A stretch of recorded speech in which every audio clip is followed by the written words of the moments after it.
Session 3, Kyrios, New Dawn, which is kind of our sequel campaign. We never really ended the first campaign, so it's really a continuation of the first campaign, but more intentional storyline, I suppose.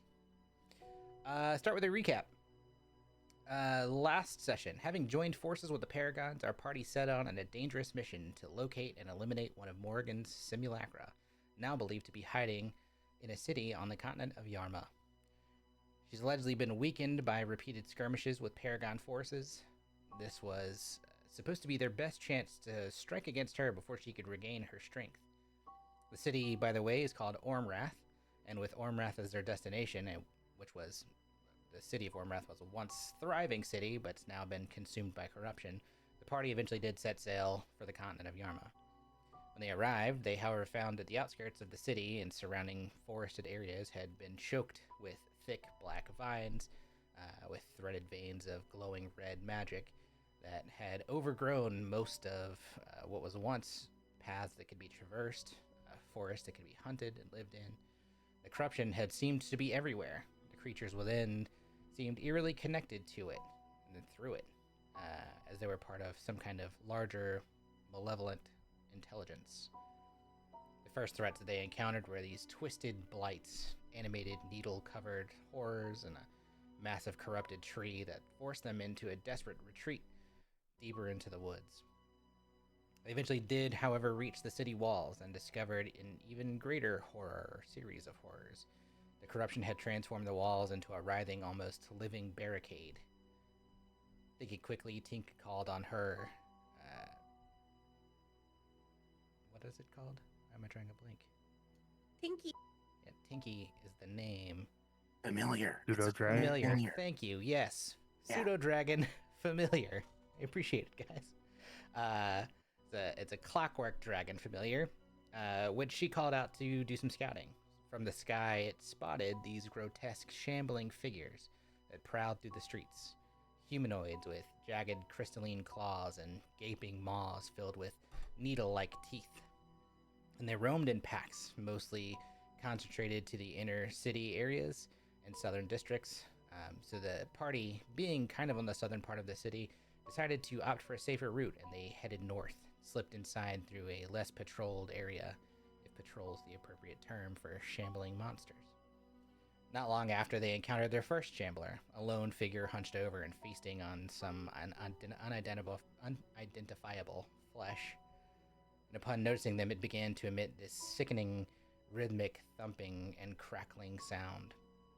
The noise echoing throughout the city, being an answer by countless others. And soon the party realized the scale of the threat. Hundreds, thousands, and they were everywhere.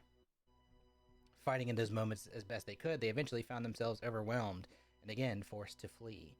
They took refuge in a crumbling building not too far off the beaten path of the city's main thoroughfares, where Tinka,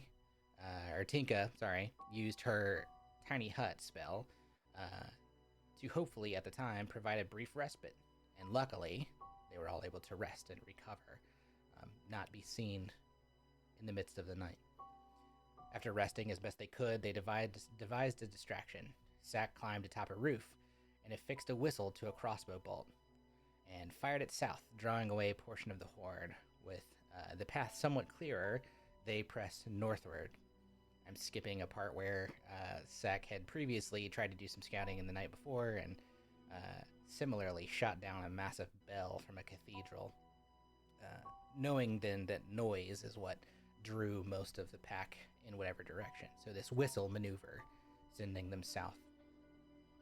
Their journey, however, led them to this massive cathedral the next morning, its entrance overtaken by the same dark vines and at its heart, a swirling, pulsating nexus of corrupted magic. Drawn to its presence, Leon sensed this overwhelming darkness within. In testing its resilience, he unleashed a radiant blast of fire, which, as the magic within the nexus flickered, began to destabilize. Once he had attacked, it drew the unexpected attention of the shambling horde outside.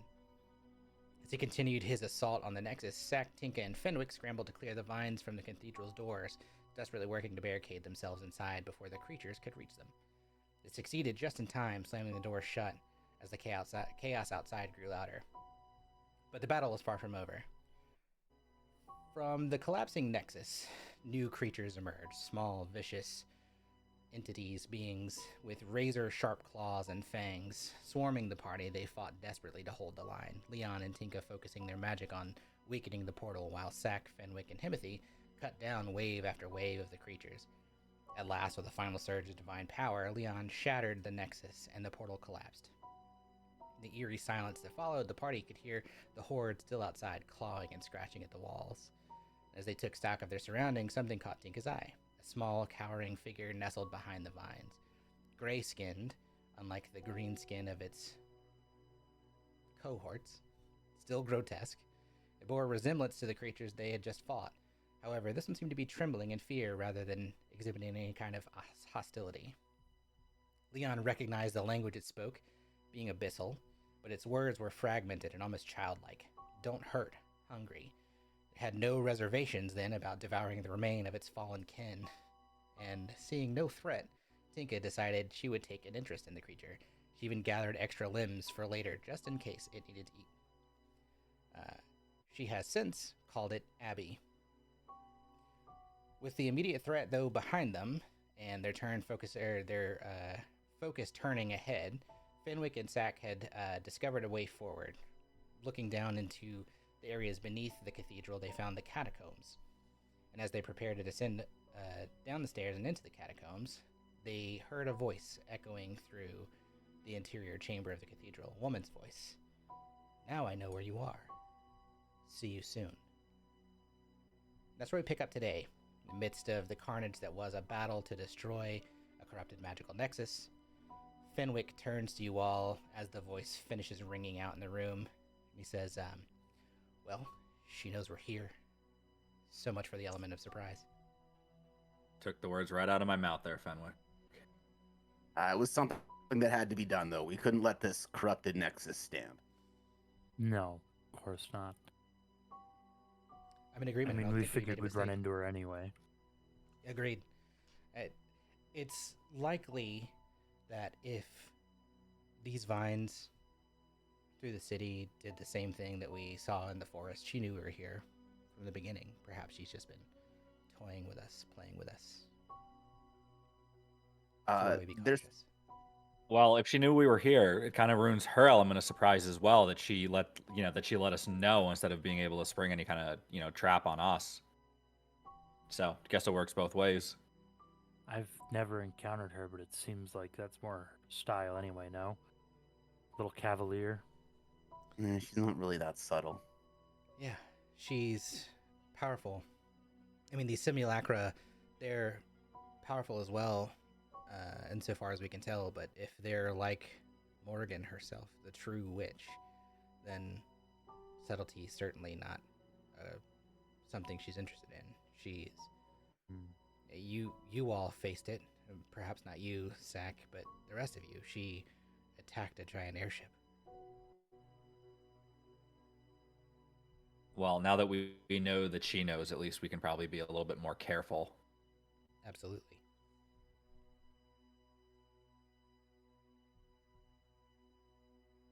So, do we? I guess a little out of character. Like, there was a second one of these, right? Like, you don't know. Okay. You assumed. I don't think anybody has seen any other kind of indication of that. Okay, it's been a minute, so I couldn't remember. Sorry. Yeah. I'll say that though the Nexus itself is done, and some of the red lines of magic are not as vibrant, they're still present in the room. Like they haven't darkened completely. You can make an Arcana check if you want to, or in your case, a Religion check. I'll allow that. Okay. Same thing for you, Tink. If you want to make an Arcana check, you can. Okie dokie.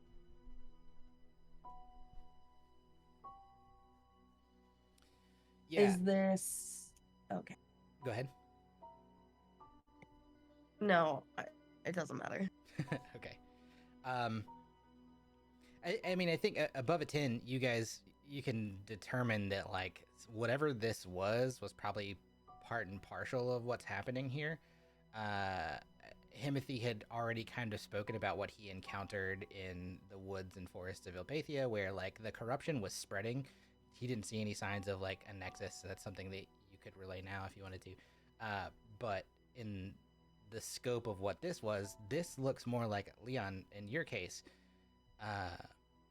What you saw with Gratz, not necessarily a source of magic, or even more so, not just with Gratz, but with Rakdos, an element where this plane and the abyssal plane are connected. Right, less of a corruption, more of an actual door between realms, sort of. Seems thing. that way, yeah. And Okay. you know these to be abyssal beasts. Beasts. Beasties. Beasts. You know these to be abyssal beasts. You fought them before.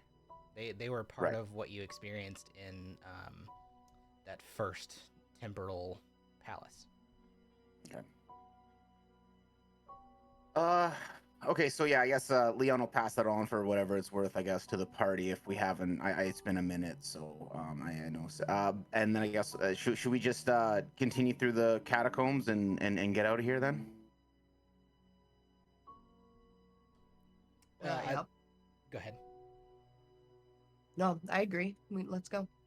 Yeah, so you kind of have a decision to make, right? So you've identified the rear doors, you have the front door that you can access, and then and now you know that there's this catacombs that leads under the cathedral. You don't know where they head, but you assume out somewhere. Yeah, I out. think that wasn't the thought the like the front doors were being like The I don't front know. one, yeah, the front one's for sure. And you can still hear like as you're in these moments, like it's not silent in this room.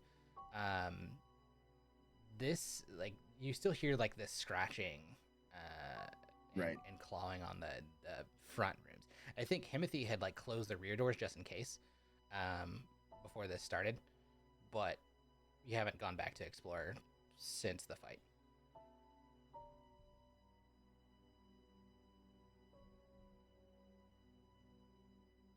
I mean, as much as the catacombs seem like they might be the obvious place to get trapped, I don't like our odds with the unknown horde out there, front or back. Yeah, I think it's probably our best bet, no? As soon as Yeah, I know we can't hold our own over there, so Yeah, as soon as you have this conversation, you once again hear the voice. You've come with the witch hunter. Bring yourselves to my castle. My pets won't disturb you. Kind of as that voice finishes ringing out, you hear the thumping and scratching and clicking dwindle a bit, and you can make for me a perception check.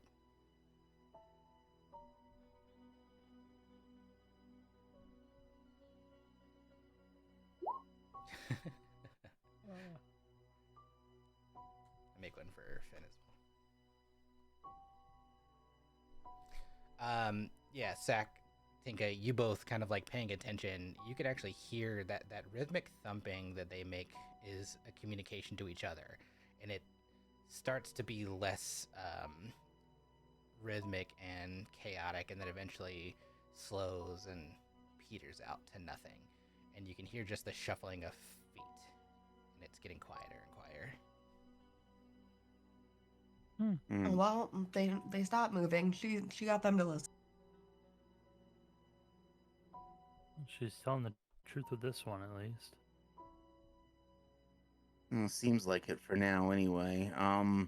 Do we do we want to risk outside, or do we still want to take these catacombs? Like, what do you guys think? I mean, this is I think this is like a ruined temple, right? As I recall.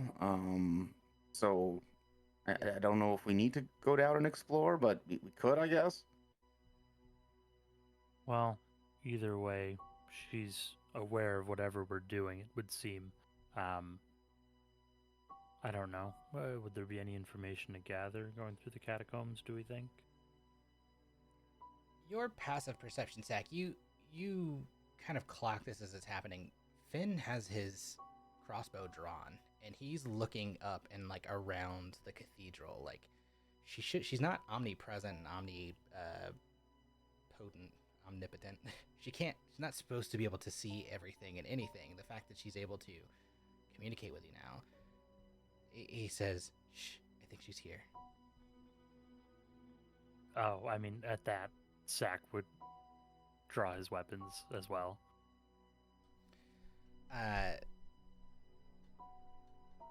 Tinka, make me a perception check. Yeah, okay. Then I'm gonna give you a bunch of stuff for free. You notice it almost immediately. This kind of like shimmering over where the nexus was, kind of above as you start looking around. It looks where like the light's being slightly distorted. Give me an Arcana check. You notice what it is. Will determine if you can make out what it is immediately. Yeah. I do. Yeah, it's the scry spell, like an active version of a scry. She's just watching. Hey guys, she's scrying over there. You see that where it's a little weird looking? Yeah, she can see us through that. Tinka's gonna stick out her tongue. Nothing happens. It's knowing about magic. Do I know if this is like a higher level spell? It's not. No, it's not. And I think what you would know about it is it's only something she can use to see. She can't communicate it through it. Gotcha. There's something. So, okay, so if she's communicating, then she's present. Or at Perhaps. least some version of her is. Yeah, Fenwick is like quiet. He kind of leans in and says, "She must be. She's using something to speak in this room. She knows we're here. She must be close by. Perhaps we should go into the catacombs." It seemed Fenwick like she knew who you Yeah. were. I Did was you have a connection with her as well? I was gonna try and address that before we go anywhere too. What was up with that? I've been Witch hunting her. hunter. Yeah, I've been hunting her. The reason we brought you along is I've encountered her before. That makes sense. I make an Hmm. insight check just to make sure that's on 100%. the level. Yeah, 100%. I too will insight check that. Tinka believes it. Timothy's too dumb to believe otherwise. Fair. Yeah, Sack, you, with your high insight, he's telling the absolute truth. And you've encountered him before this mission. He's been one of the ones that's been bringing the reports specifically about her, but he's also encountered the Veiled Hand.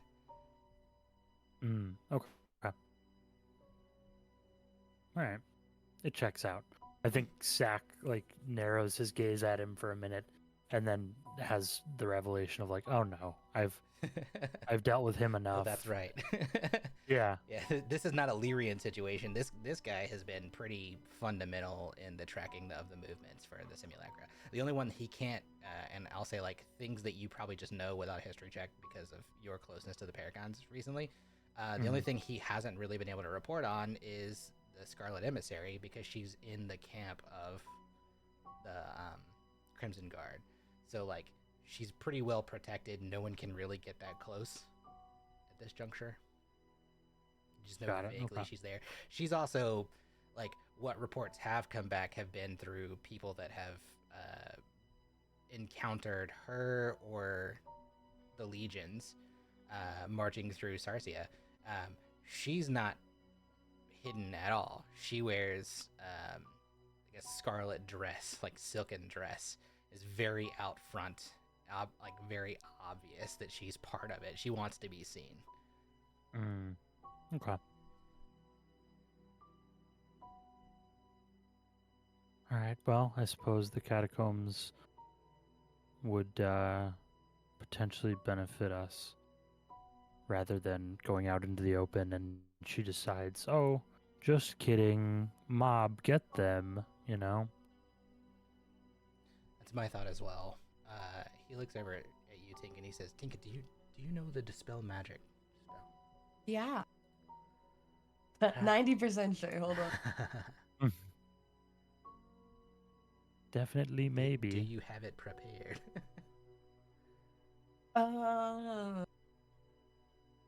No. Blubber. I thought I did, but I do not, unless I can cast it ritually. I don't think so. Yeah, I don't see it. Me either. Leon, I don't know if you do either. Leon has counterspell, which I guess would work, but that would be all he actually has available that could work. Yeah, what level is Counterspell? It's a 3rd level. If you wanted to, like, the illusion here, that Fenwick is making is, like, if you're trying to move, we need to be able to move without her watching. Yeah. She has direct line of sight to us because of this spell. Perhaps there's a way we can dispel it. I think you also know that it has, like, a timeline on it, and she has to be, like, actively looking through it. So let's see. It's a 5th level spell. It's pretty powerful. Okay, so let's see here. Casting 4th level or higher, make an ability check. So I basically have to check. Yeah, I mean, so I guess Leon, not really as arcane-y knowledgeable. Just gonna say, like, I can try, but I don't know if I Can can Tinka help actually- him since she knows how to do this? She's just an idiot. I'm going to give you a little more information as Tinka. So Scry lasts for 10 minutes. Outside of that, she'd have to recast, right? And she, like any other magical creature or entity, would have limited amount of spell energy for a day. 5th level spells are not cheap. So if she's scrying on you currently, then, and it's been, let's say during this time, 5 or 6 minutes that you assume since you've come into the cathedral. You don't know how long she's been looking, but, like, you're aware of where it is. You could theoretically just, like, wait out the timer and, like, try and hide yourselves in this location or whatever, or venture down into the catacombs and assume she's going to lose sight of you eventually. That's up to you. Okay, so guys, this spell doesn't last forever, so we could just wait it out before we say any information that's important, or we just go down to the catacombs and come back later. And she can't hear us, right? She can only see us. She can hear you. She can't communicate with it. Oh, okay. Yeah, that's the wrinkle, is that she is actively communicating with us. So it's like, is she here? Or what's doing that? She could be using another spell for that as well. Is not to metagame, but because we have a character who can cast it. Tinka, is that a concentration spell? Which one is this? Scry. I don't actually have this spell. Oh, okay. I never just mind. rolled well. Oh, Yeah. But I Okay, would never mind. assume. I mean, you know about it. You're a studied wizard, right? So, like, even though it's technically magic above your ability, like spellcasting ability, this is stuff that, like, you would have come across in your search for magical knowledge, right? And not only that, I think you guys have encountered this before. Sylvan had been scryed on once before. That's how she seemed to know where you were, at least once before. It is not a concentration spell. It just kind of, like, happens for 10 minutes. You do know counterspell can dispel it. Dispel magic would dispel it. Counterspell, I would let you do that for flavor. I think technically you have to be able to see the caster to do it, but for flavor, I'd say that's cool. What other info is pertinent? Other spells to be able to, like, speak would be things like a weird use of thaumaturgy, for instance, which is supposed to be just sounds, but things like that kind of spell, where it's like casting your voice. You know, there's plenty of illusory magic, though, that can make it seem like someone's close if they're not exactly close. But you also know that, like, there are only higher level spells that you could do that from a distance, or realistically in the same room using some kind of quiet divination magic, what do they call it? Subtle spell casting. So you can't hear them casting the spell, but you can hear them through the spell if they're speaking, etc. But you know for a fact, like, a lot of this is illusory. Okay, well, let's just it seems simpler if we just wait out what we know we can wait out, and then maybe we can see if, like, I mean, I have, first level detect magic. I guess like we could wait the 10 minutes. We could try to see if anything is still around, maybe, and then if there's nothing, then we can proceed. Like, I mean, it seems pretty simple. I think we're overcomplicating it at this point. I think. I think we should just go to the catacombs. I don't How think many there's minutes any has this reason to stay conversation here. Yeah. Like another 2 minutes. Yeah, you're keeping an eye on it as this is happening. It's still there for now. Can't be much longer. Or do you just want to go? I like the idea of waiting it out for an abundance of caution, like you're recommending. I believe that's wise. Okay, so let's do that then. We'll wait it out. You guys just wait in silence. Tinka's gonna sing a song. I'm gonna make a performance track because this is just out of nowhere. Yes, the Fine. song of the gnome wizard. Yeah, it's fine. Good. While they're waiting, Leon's gonna look over at the what's it called, the Abbey or whatever. Mhm. Like what's Abbey? Oh, my little Is it, demon. like, eating still, or Yeah, what's it's going like on? like when it realizes you guys are just like hanging out here, it's just like feasting on other kid bodies on the floor. All right. I guess Leon's just gonna look at Tink and be like, "Are you sure this thing's gonna be okay? Like the last kind of evil thing we brought along ended up really screwing us over. Are you sure this is a good idea?" 100% sure. I've never been more sure of anything in my life. What was the last evil thing we brought along? Sylvan. That was not my decision. I was one of the ones that let her die Also true. and did not play a role in any of that. So this is my first time dabbling in evil, and I will take no further questions. Thank you. Make an insight check Timothy's- to see if she's being truthful.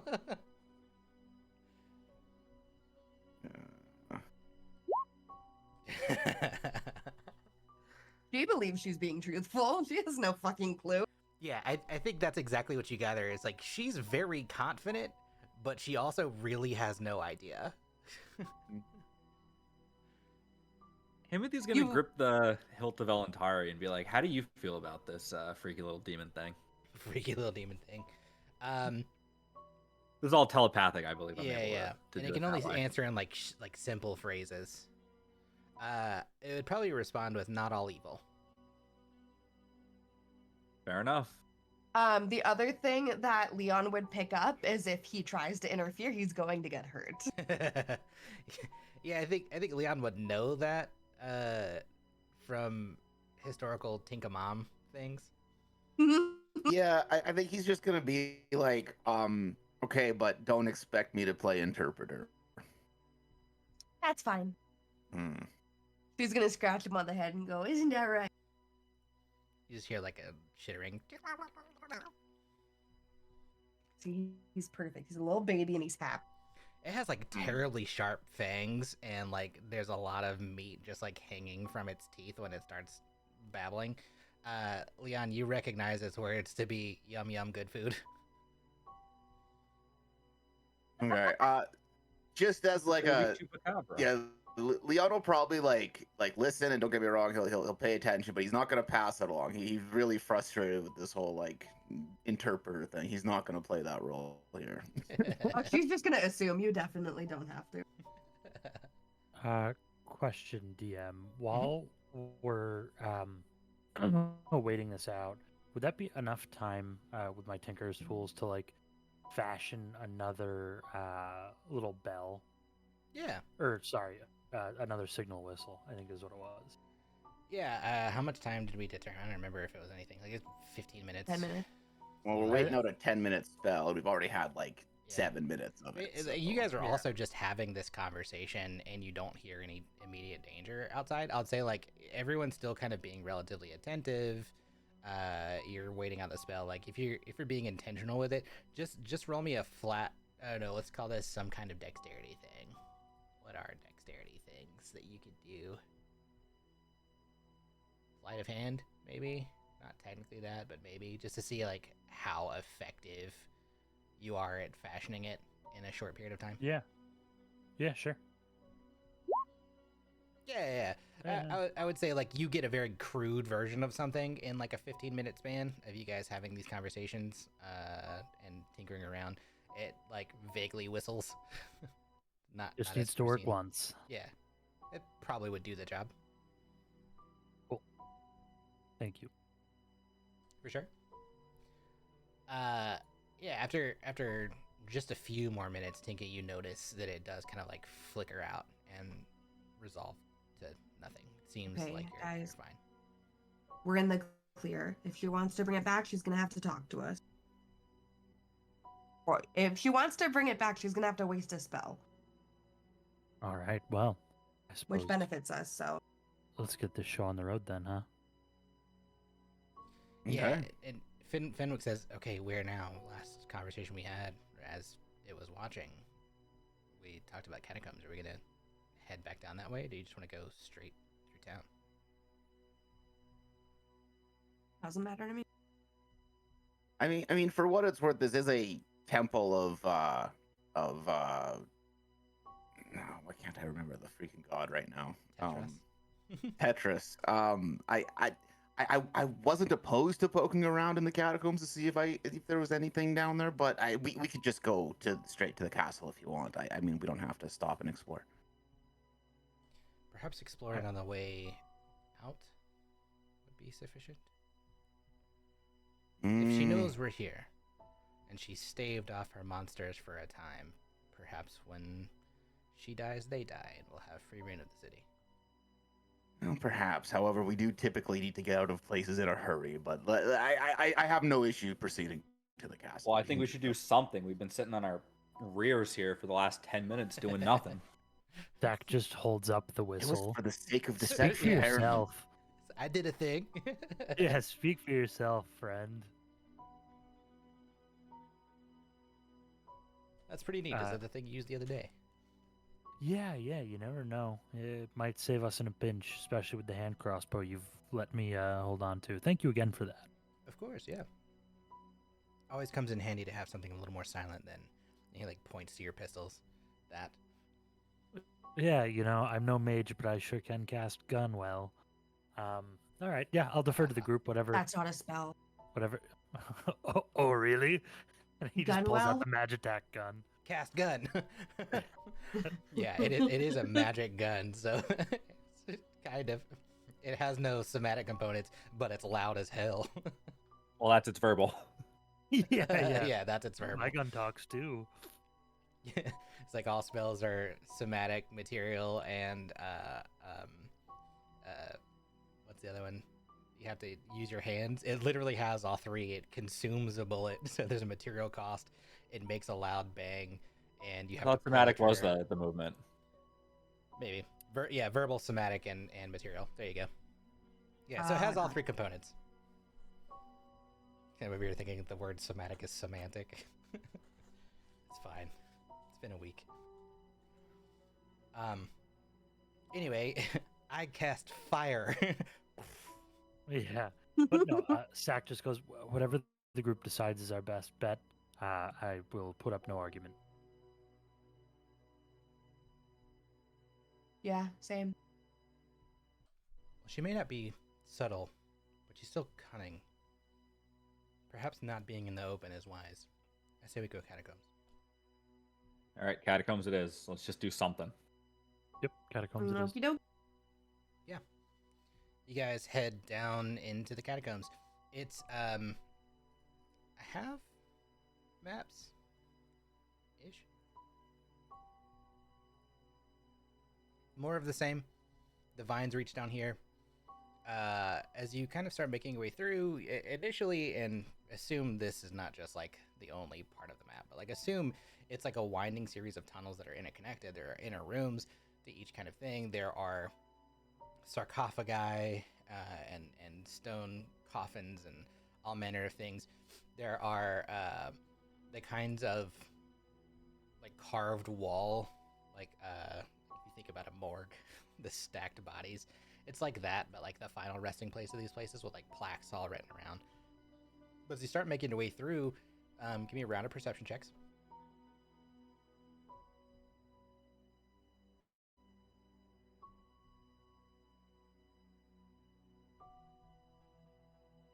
make one for our boy. Leon and Sack are the most aware. You can hear off in the distance more of that scratching. Some of it sounds like it's echoing through down here, but not near. You guys can go quietly, quickly, or efficiently. What do you want to do?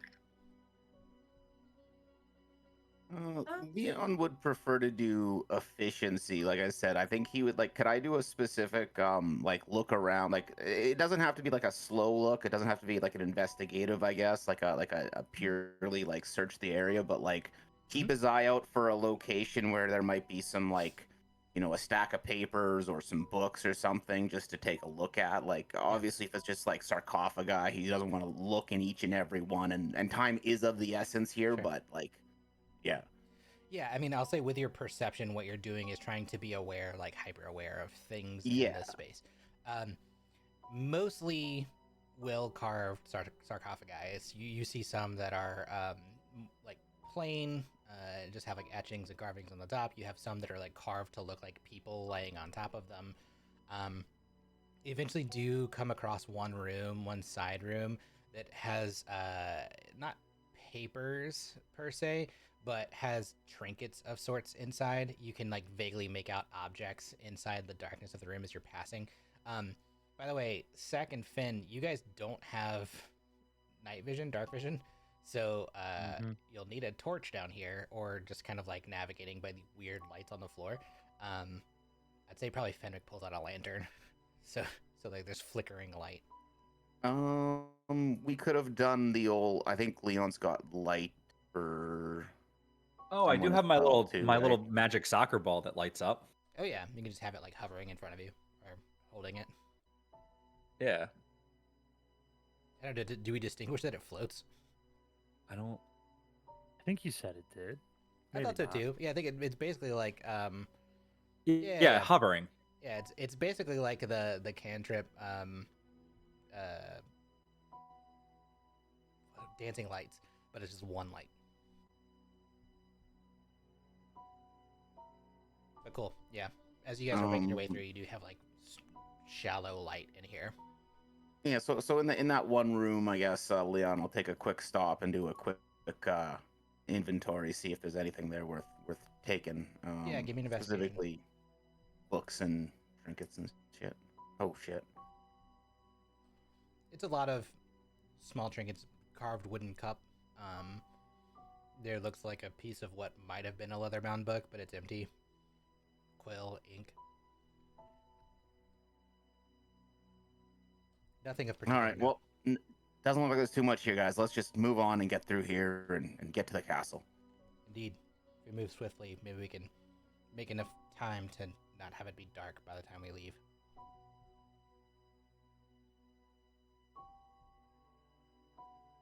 Yep, let's keep moving. Yep. Okay, I'm done snacking. It takes probably 30 minutes to an hour to traverse through the whole thing.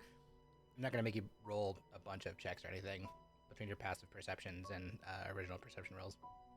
You kind of hear, as you're moving through, the sounds of those shamblers. Every once in a while you do cross the path of a room, but it's like facing away in the corner and not doing anything. You're not being like super loud, but like it's very clear you're making enough noise that if it was going to do anything, it would like turn. They all, like the ones that you do pass, all seem to be like intentionally not attentive to you. Are you trying to avoid the vines, or do you just not care at this point? I think Timothy's trying to make an effort to avoid him because he still doesn't trust Morgan. Yeah, they fully were stand still next trying to him. be somewhat deceptive here, right? So. Yeah. Give me a 'cause round while of stealth. We'll call this just one roll. You need to succeed as a party, and the DC is only 10, so more than What? half a 10. Oh. Okay. Sack, where are we at? Ooh. Lovely. Bridget, do you want to roll a D20 for Abby? Sure. I hope this is a natural one. 11. Yeah, no, like Abby's just kind of like following behind you silently, like like drinking in what is this darker interior and like fascinated by the lights, but being very quiet. So that's a group success. Finn rolled exactly a 10. So you guys make your way through and are able to avoid stepping on the vines or anything, which I think your assumption is would keep you out of her like knowing exactly where you are. Like touching the vines is what kind of indicates movement or whatever. So you do avoid it. It's about half an hour though of trekking down this vague direction. Finn kind of starts like directing where he thinks you should go to reach towards the city center. Most likely the catacombs would end in some kind of city center place or be reachable by some kind of city center place or in a sewers. Over the time of traveling, you don't get to a point of like sewers. You do, however, find your way to a staircase that seems to lead up to the surface, and it's a little bit of a winding staircase up.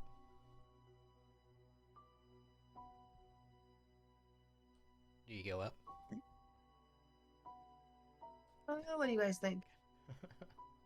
I don't think we got much of a choice. Yeah, I it mean, seems like that's where we're proceed going. with caution and like don't go like running up blindly. But yeah, let's see what's at the top.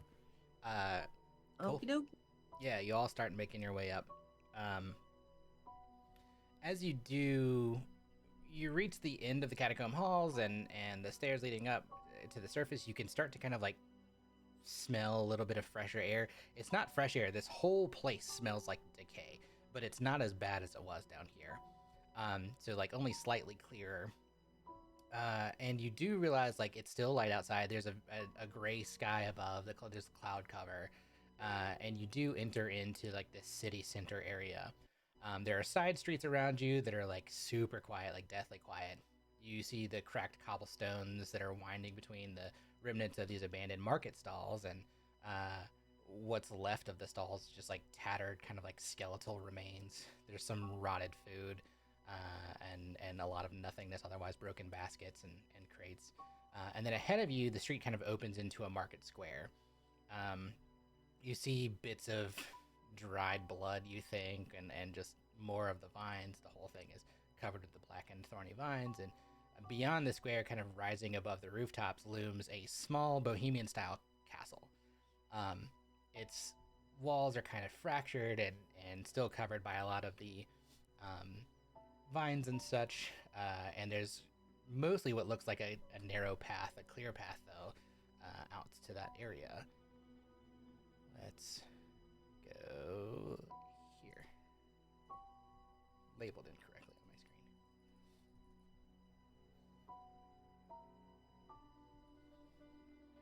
screen. But yes, this market square kind of thing that you're going into.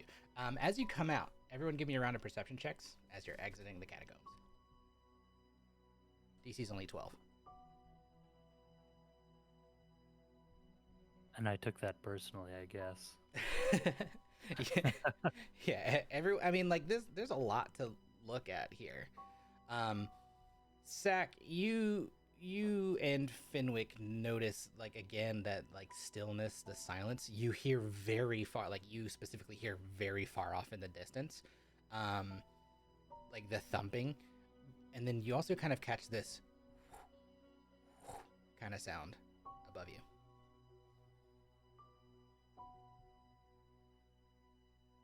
What was that?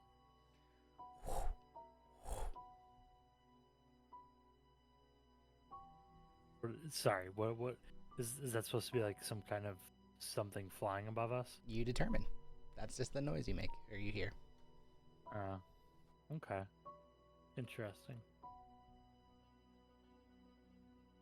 I think I'll point that out to the group. It sounded a little far off. There's something above us, and Leon looks Testing, immediately to the testing. sky for a dragon. I would be worried it might be the dragon I encountered in insert other town that I can't remember from the Ember Throne. prequels. Ember Throne. Thank you. You're welcome. Yeah, make a perception check. Okay. Another one.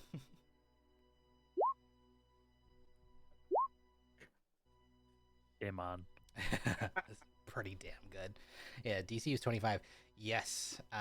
You look above. You can't see it, but you can hear it.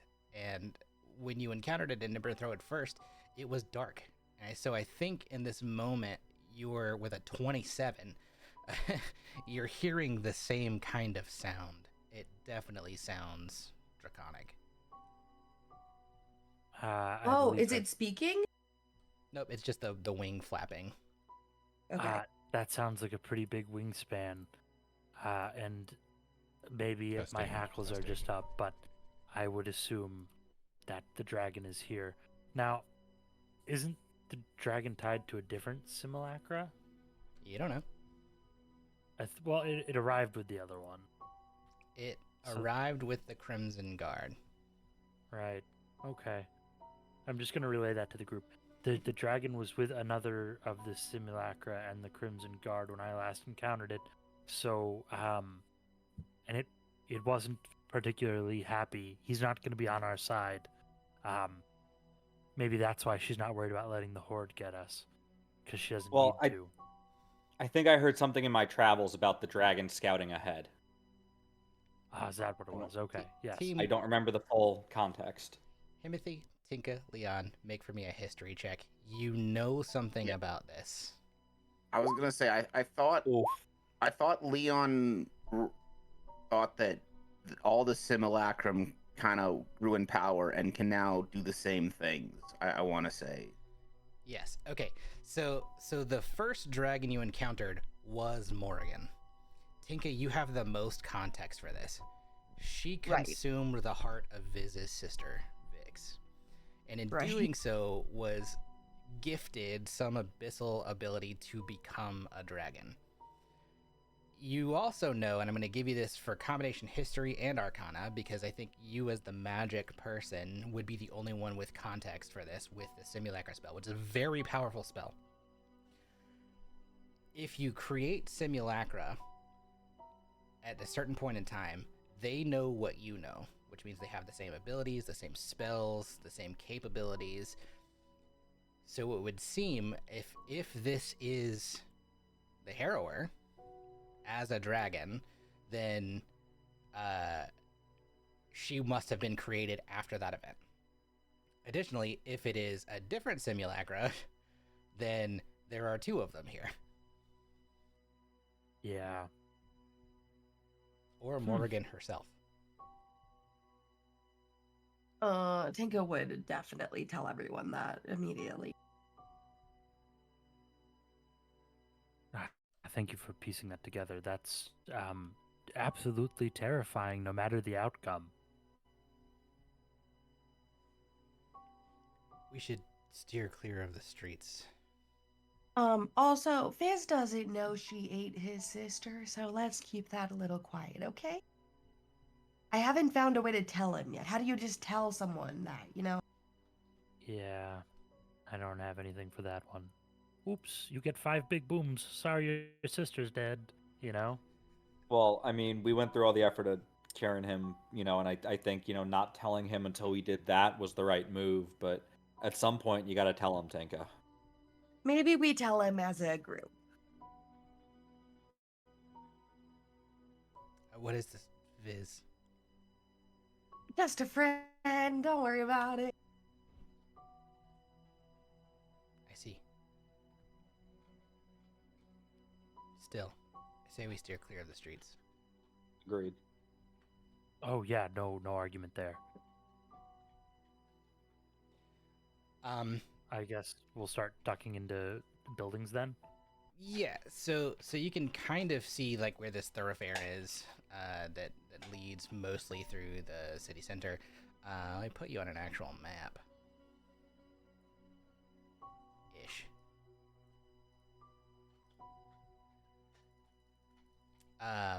Where you're coming from this side, you kind of have to go through this one entryway over here. So you'd have to kind of like traverse around the outskirts of these buildings.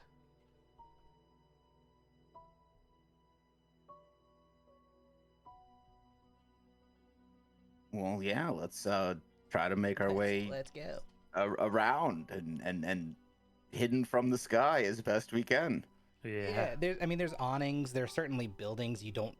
I would imagine what you probably all know is that like the buildings probably aren't connected by doors between all of them, but you could definitely like kind of skirt through like underneath the awnings and stuff. Maybe for me a stealth check. All of us? Yeah, everybody. We'll do this as a group again. Ooh.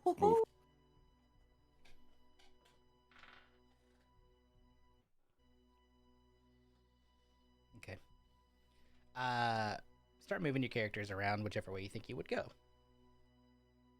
I know Tink is just gonna follow the pack. Yeah, which way are we going, guys? Hmm. Like Finn would start ducking this way because there's like an immediate Yeah. awning. Yeah. Kind of moving around. As you guys are moving around, go ahead. Zach's gonna go the other way. Okay, I don't know why. It just feels right. sure. As you're moving around, you hear the beating of the wings trailing off. Make another round of stealth checks.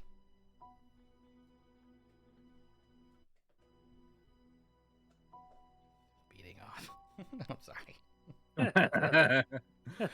I wasn't gonna say Yeah. anything. Yeah, it didn't even register until they kind of pointed out. Okay. Tinker, can you make one for Abby as well? Yeah, just a straight 20. Yes, straight 20. There's no bonus. Oh, that's a 12. Hold on. D20. Okay. I'll take the 12.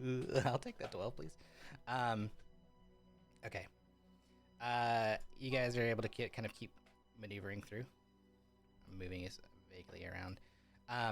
You kind of have to skirt through this one area, kind of this area that's not covered. But with that stealth check, because you guys all got pretty high, you successfully made it. You start making it into this other region. Make one more series of stealth checks for me.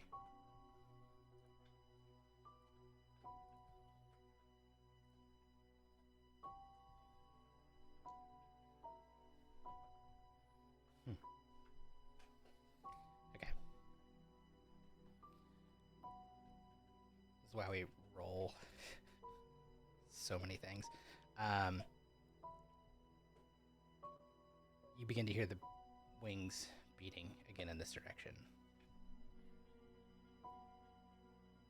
As you kind of are coming to this final exit point,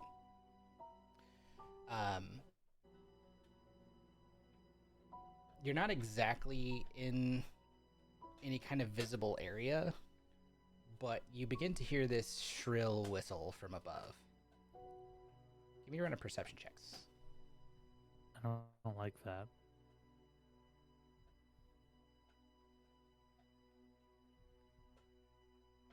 Sack, Tinka, Yeah. Leon.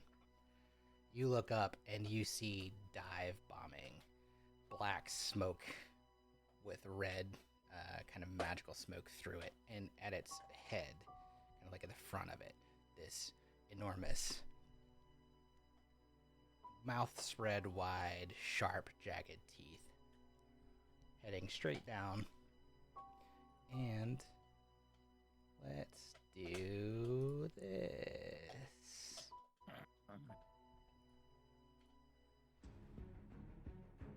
You see from above this fast-moving entity, and behind you, the world seems to kind of explode as an enormous, Oh, that's big. enormous dragon lands on the ground. Let's see.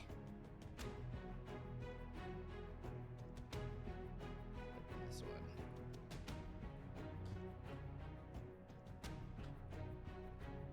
Yes. Wreathed in black smoke, and it's not flame, but it kind of looks like flame. This black circulating magic with red magic through it. The whole scene explodes as it lands into this building, sending debris everywhere. This cloud of crimson energy and smoke rises from the ground where it landed, dust, chalk thrown into the air, and begins to kind of settle and fall. And you see this monstrous figure emerge from within, the shattered stone and splintered wood kind of raining down and being crunched underneath her monstrous rising form stepping from the wreckage. You see mostly her head first and that neck, and then she stands under the gray sky. With the smoke and dust, her neck and body rise. Standing to full position, she towers over the square, or the market square. Great and nightmarish, black and crimson, but not whole. She spreads her wings outwards, and you can see just how massive and tattered they are, as if torn through battle. Abyssal energy pulses through her twisted frame, and threads of raw, living magic coil like veins around her obsidian scales. You can also see sections in her chest and her arm are missing entirely, just holes. Jagged, gaping wounds left unrepaired. Instead of what you would think would be flesh and scale, is compacted snow and frost around the voids, shimmering with this cold, unnatural light. Frost dripping from her broken form. You've seen this form before, at least some of you have. This is an illusion. This is not an illusion. This is not a construct. This is the Blood Mage's stolen form, passed into her simulacra. Raw and unrestrained, chaotic magic. And even in her broken state, she radiates enough power to bend the air around her.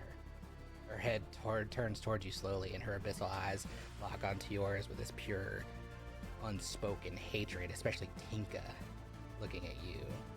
And you can feel it in your bones. You saw this in a vision, and now it stands before you. Her rage, her pain, her hunger for vengeance, and a guttural growl rumbles from deep within her throat and shakes the stones beneath your feet. And then she speaks, her voice like shattered glass grinding through flesh. You've come so far just to die beneath me. She spreads her wings wide, and the frost trailing behind them, kind of like bleeding shadows. Everybody, roll initiative.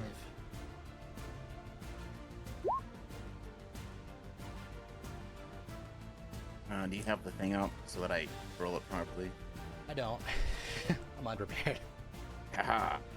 Mine's hoping you a missed 7. 15. Initiative, please. Oh, look at me. I had a big roll. 7. 4. On a roll. Okay. Sack, you go first. Okay. I mean, like, how tall is the building Sack is theoretically up against? 40, maybe 50 feet. Okay, so that's currently out of the question. Okay. That looks like 2 stories. That's probably like, 30 feet. I want to be unrealistic. No. Yeah. I think he's just gonna look to the group and go, and shrug, and then just point and shoot. I don't know. Cool. Coo-wee. Okay. So, bonus action, steady aim. Give myself advantage because I didn't move yet this turn.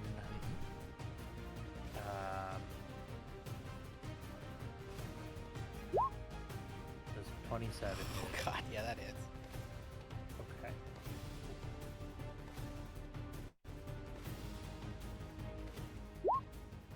$11 damage. Okay. Wait, no. Why is that 9? That feels Because it's high. adding sneak attack. Oh, yeah. Sorry. Yep. Nope. 19 damage. My bad. Okay. And then I guess, does it look like it finds purchase, being that this is a magical weapon? Yeah, absolutely. So where are you aiming? Because that might matter. Sure. Let me look at the image again. Are any of the like patchwork frost-covered spots available at this current point, like to be aimed at?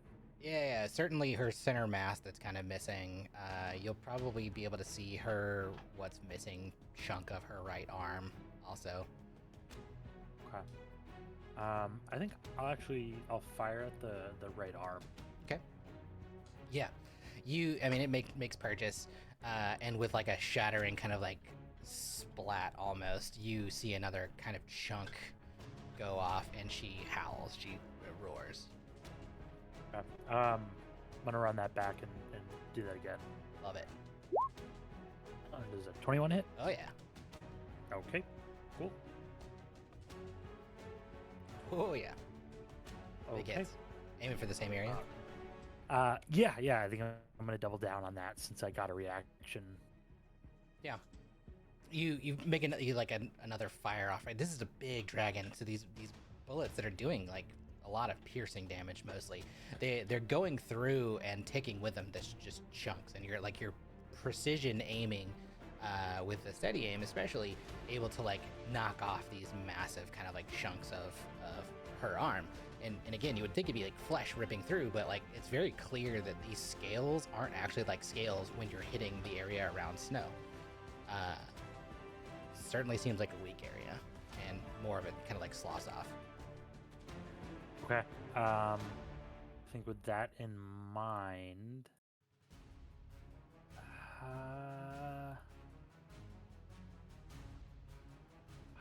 I think I'm just gonna do those 2 attacks. I'm not gonna waste my action surge yet, and I'm going to very simply. You said it was about 30 feet. I'm gonna try and get into this building in the 2nd floor. It looks like there's a window right there, Mhm. if that's possible. Sure. Give myself a little bit of cover. Absolutely. Yeah, I love that. Okay. Perfect. Window boy. Window boy. Yeah. We'll say like you walk inside, you see a stairwell that leads up, and you can literally run up it with your whatever your movement is. We'll say like 30 feet. Yeah. We'll say you get to the top of the stairs. So at the start of your next turn, to get to the window is another 15 feet of movement. Okay. And I think as I'm ducking in, I'm just gonna yell, aim for the ice spots. That's 5 words. Yeah, aim for the ice spots, and then he just ducks into the building. Perfect. I love that. Next is Fenwick, who taking your lead. You see him like kind of as you're ducking, he like acknowledges and he says, "Good call," and then he starts firing. He's gonna make 2 attacks as well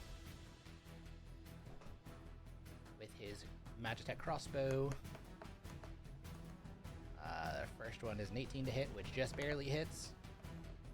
Second one is only an 11 and it misses.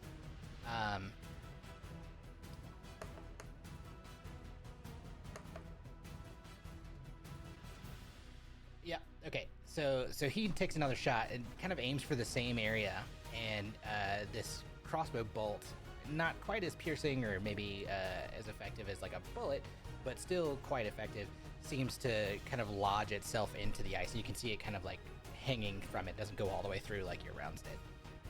But at the same time, part of the ice kind of chunks off. Then he's gonna... Nope, that's all he can do.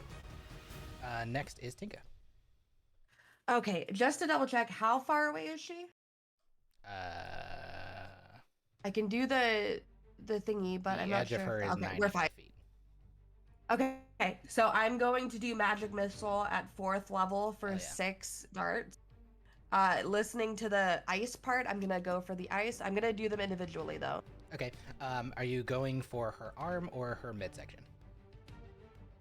Probably like the wing area. Okay. Cool. So probably arms. Yeah. 2, 4, so 6, 10,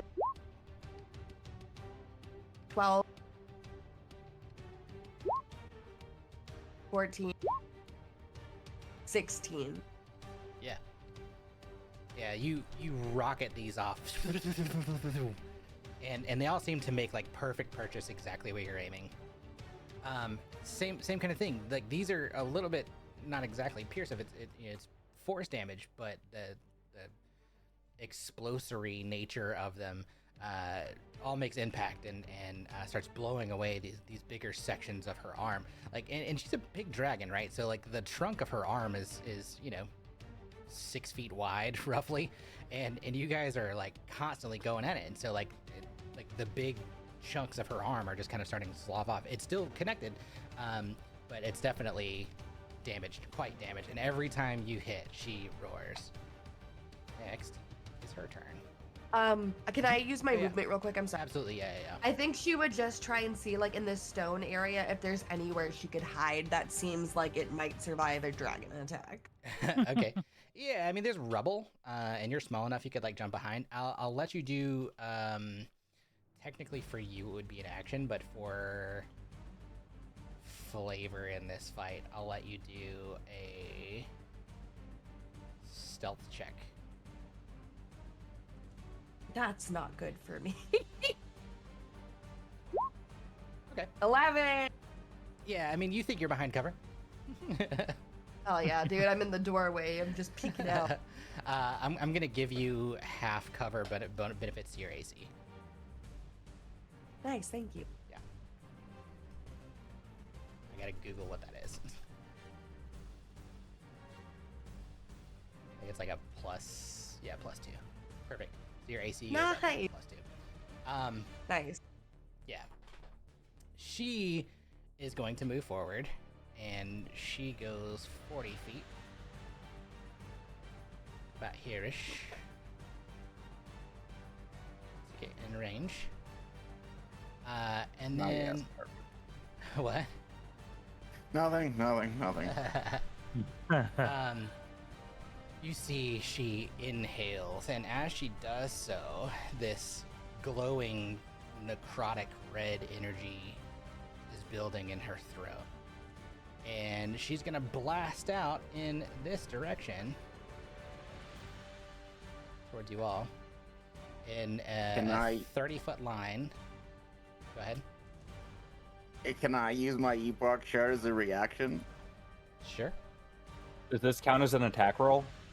Yes. Okay. Technically, yes. Okay, because with my armor, because I rolled a low initiative, I get that effect. Okay, so what I'll That's do cool. for this, because technically it's an attack, but it's not something that has to hit. It's a dexterity save for you guys. I'll give you advantage. So instead Okay. of Nice. this person being at disadvantage, you get advantage. The DC for this save is 18. I will also say, because Leon and Finwick are within 10 feet of me, they get +4 from my aura and my shield to any saves.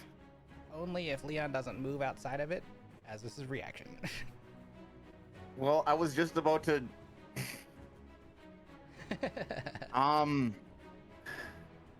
I would say you know that about him. The question is, do you use it? Yeah, well, I guess I'm just reevaluating if I want to use it now after he's just said this, I guess. Well, I mean, I'm not saying this out loud, so like if Leon remembers it, then that's No, his I mean, thing. he would Otherwise, have, if he I just guess. reacts, then I believe he would. Yeah, I believe he would. Yeah. Finn Okay, doesn't you know know, what? but he's already gone. Yeah, you know what? He'll whatever. This is probably a stupid decision. Let's just tank this one. Let's not react to it. This is Okay. probably a dumb choice. I have to roll something that I didn't account for in my reswizzling of this. So you're gonna see this roll live. Those who fail take 25 points of necrotic damage. Those who succeed take half. Am I in this? No, it stops like I was right gonna say, at the I'm range. not, right? Yeah, no, you're not. Um, It stops like right at the range of these three. oof.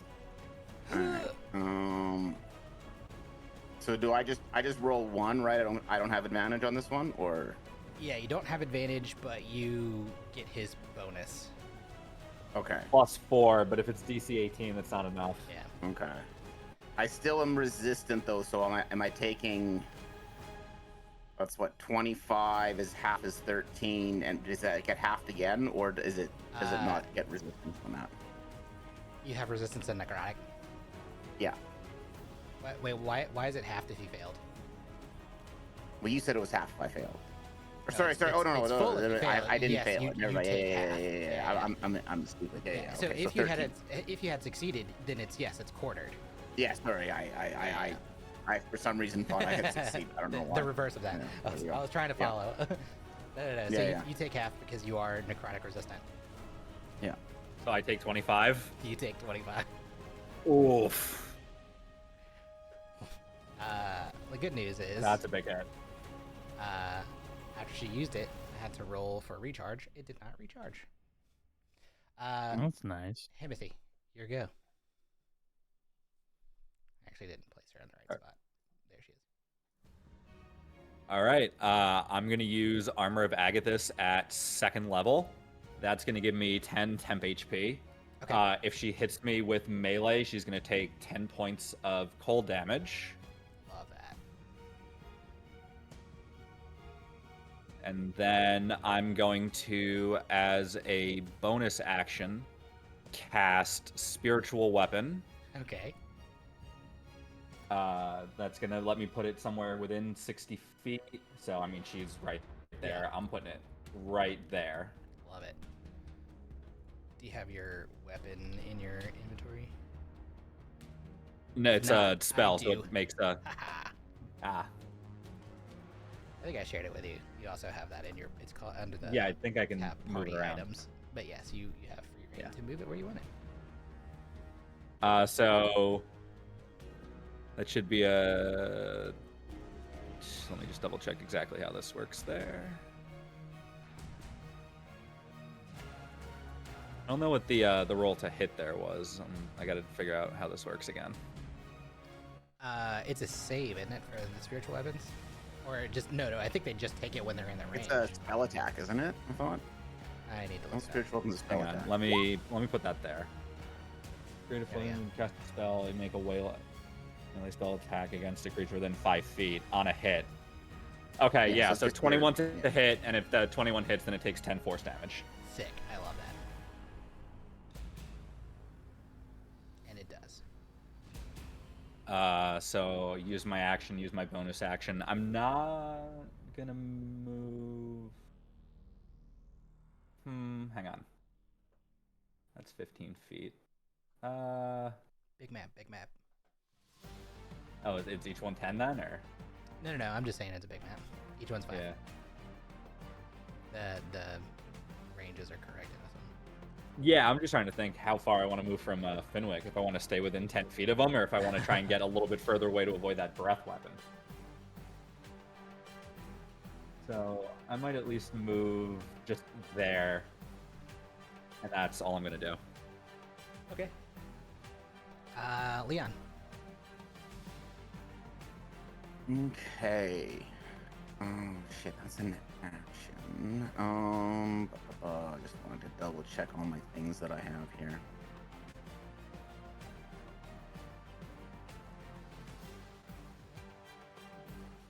Okay.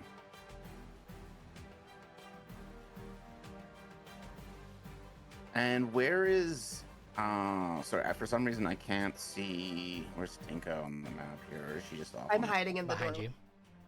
behind me? Mhm. Like up here somewhere? If you Okay. zoom out on the map, you should be able to see her. Oh, there she is. Oh, I just didn't. Okay, I thought I was cut off on like the right side. I didn't realize she was up on the top Yeah, side. she Okay. above you. Okay. Okay, so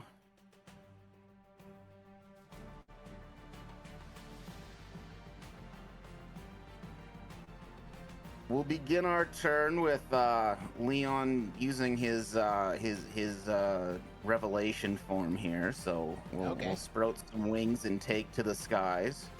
I'm gonna begin with that. Love that. Where is that? Okay, whatever. I'll look it off later. And then 30 feet of movement takes me to about here. Ish, give or take. And seeing as how we have seen some reaction from the frost spots, we are going to aim at the frost on her center mass, Love that. or the good old divine fireball. Love that. Oh god, okay. Roll a save for her.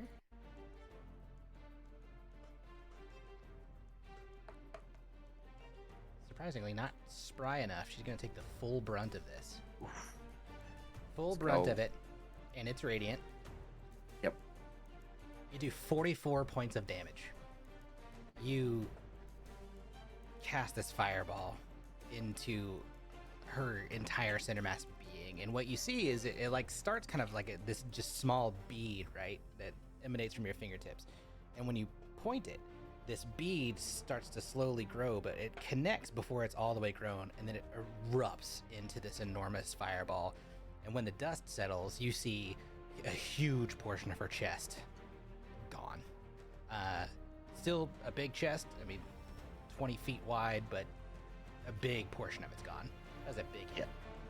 I know we just did a shitload of damage, but I do have to say that my revelation is an extra 3 radiant damage Love one that. time per, so I just an extra love 3 that. more. Yeah, so 47 points. That's a Whatever. big hit. Yeah. Right on. Let's fucking go. And then he'll just like, I don't know. This is for Vix yeah, Vix. Yeah, that's the one. And that'll be his turn. I love it. Do you say it exactly like that? Vix, Oh no, I think- it'd be with a bit more conviction, right? I mean, come on. This is for Vix. This is for, I think, Vix or what her name was. I don't know. Okay, back to the top. Zach. Followed by Fenwick. Okay. So I'll use my. You said I had to use 15 feet of movement Yeah. to get to the window. Yeah. Okay. And then I'm just gonna take aim and see if I can keep knocking out chunks Love it. of that leg. Yeah, start blasting. Oh yeah, 22 that'll hit? do it. It keeps auto-rolling my sneak attack, but I don't want to because I didn't have advantage. So let me just roll 1d10 here. That's a And add 5 to that, solid so hit, 15. yeah. Solid hit. Cool. Okay, so now that I hit her, the Magitech pistol does Vex, so I immediately get advantage on the next attack anyway.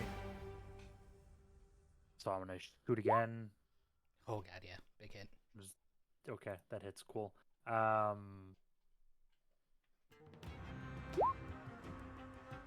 Sick. 10 more damage. So that's 25 to that leg. Is it still in one piece? It's yeah. So like the ways that you're hitting, it's like still connected. It seems like there is this infrastructure. You're killing all of the like solid mass from what would be flesh. You're like what you've started to make out now is just like a solid ice bone almost that's running through it. It's just killing all the flesh, what would be flesh around it. Otherwise, still connected, but barely. What, Okay, mechanically, what I'm going to do for this is if she happens to make melee attacks, that arm is going to get disadvantage. Cool. So I'm going to action surge. Hell yeah. And then I am going to take another shot. And what I'm gonna do, I'm just checking if I have to decide before I make the attack. Sorry, second. When I make an attack, okay, it doesn't say before. So, nah, fuck it. I'll just call it before. I'm gonna use both my grit points, and that's gonna add +2 to my misfire score. But if I hit, additional damage dies. So if I roll a 3, my weapon is fine.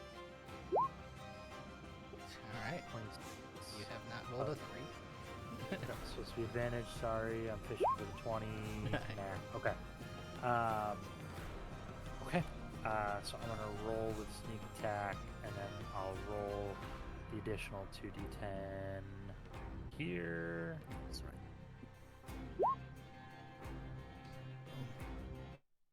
And another 13.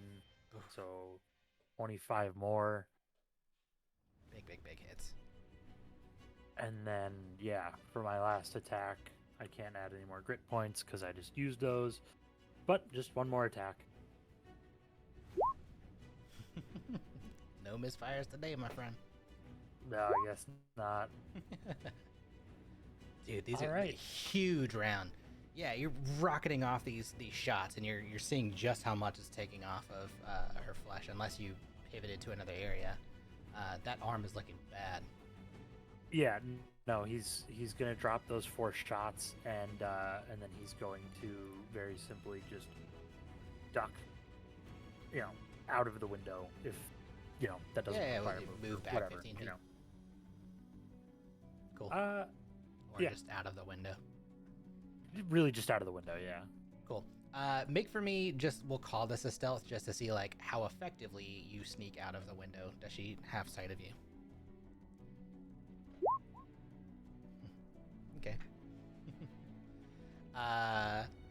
Perfect. Next is our boy, this guy, Fenwick, who is gonna follow kind of everyone's lead and move around. He moves underneath the awning, and will take another shot, or a couple shots. Same areas. I think he's kind of following your lead, Zach, thinking like, oh, this is a great place. But this time he's gonna use a special feature on his Magitech crossbow, which basically is what the equivalent of an arcane burst is. So it adds a d10 of force damage on top of it. So you kind of like see him as he's like loading it, charge this up, and when he fires, hope it hits. Be real awkward. It does. Great. Second one is just gonna for kicks be regular. Does not hit. For 12 plus 4, 18, no, 16, plus another 1d10, which I'll roll here. 20 points. Damn, okay. Only he would hit his second shot. You see this like burst. Like he's aiming for at this point I'll say like he's aiming for the bone. The way that this is kind of like gone in, it's adding force damage to this precision strike. It doesn't break through the bone or anything, but you do see it begin to crack. I think all of you who are like a visible range. Tinka, your go. Okay, do they look real fucked up? Not gonna say real. I'm gonna say the arm is really damaged. The midsection is pretty damaged. There's a lot of dragon still left. The big Is drag. only one of the arms messed up? Yes. Okay, we're gonna go for the other arm. Okay. We're gonna do the same thing, 4th level magic missile. So it's 6, 1, d4 plus 1. Oh yeah. 4, 8, 9, 10, 11, 12, 15, 20, God. Okay. 24. You guys hit hard. So hard. Thank you. I hate her.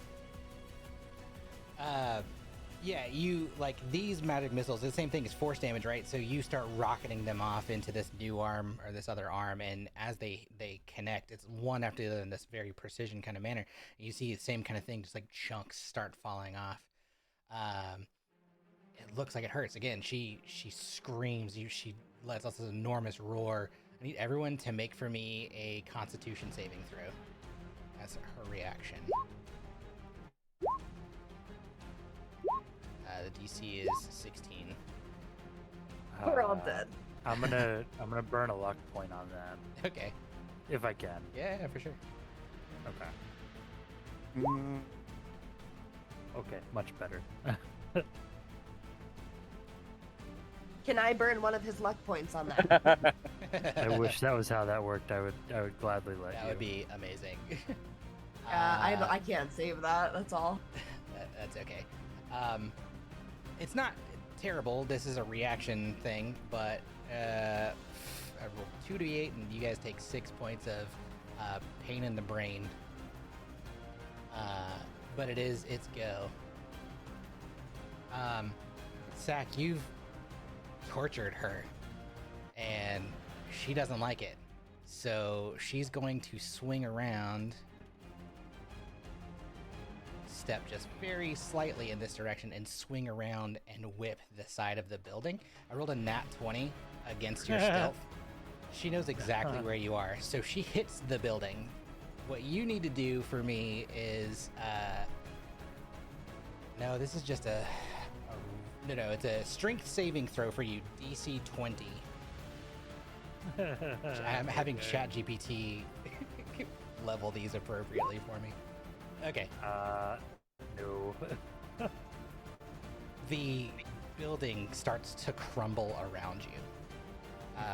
You're going to take 14 plus 8, 22 points of crushing damage as the rubble around you begins to fall on top of you. You are also restrained. You're pinned underneath the rubble. Fuck. Okay.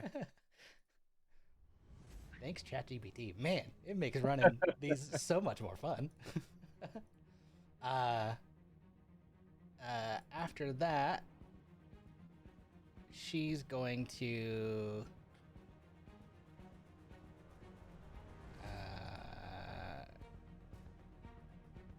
let's see, I used 5 feet of walking.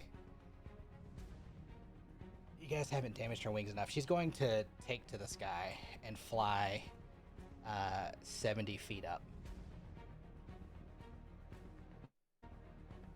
Timothy, you're next. Also, you get an attack of opportunity because she moves out of the range of your spirit guardian or whatever it is, spiritual weapon. My spiritual weapon. Yeah. Yeah. So let me just do one of these real quick, just to see. 9 probably misses. Yeah, it misses. Yeah. Cool. It is your turn. Well, fuck. Now that she's 70 feet in the air, I can't do anything. My magic weapon's only able to move 20 feet, so she's up, and I'm kind of screwed on that one. I think I'm going to try and just find cover at this point. Or actually, no. How far? 60 feet.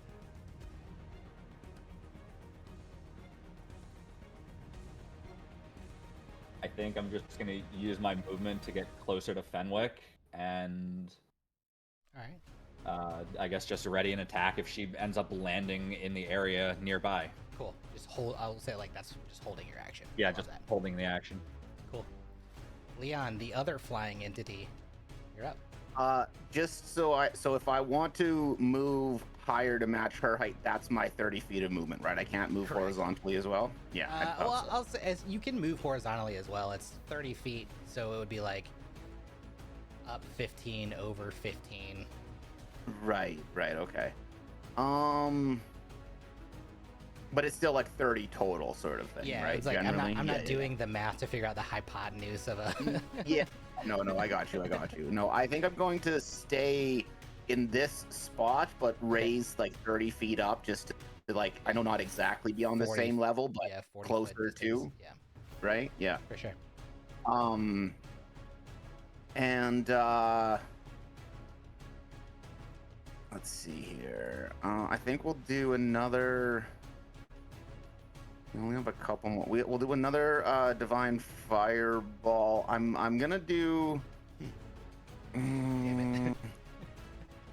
Again, center mass. I'm gonna do center. No. Yeah, center mass, because there's like big wounds and frozen stuff in the center mass still, right? Like those Yeah. are still there. It is. Yeah. So center mass again, Oh yeah. Okay. and then +3 for my divine thing again. She saves. with an 18. But still a big hit. Go. 14 times 2, still 28. Okay. The sequence of events that happens here, you rocket off this radiant fireball.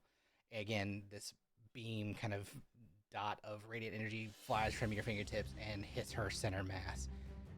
It strikes, and there's this burst of bright light that kind of like encapsulates the entire sky for what you guys can see. You're also looking up against now this kind of silhouetted background. When the radiance clears, you see swirling black smoke and the red magic kind of crackling through. You do not see a dragon at this point.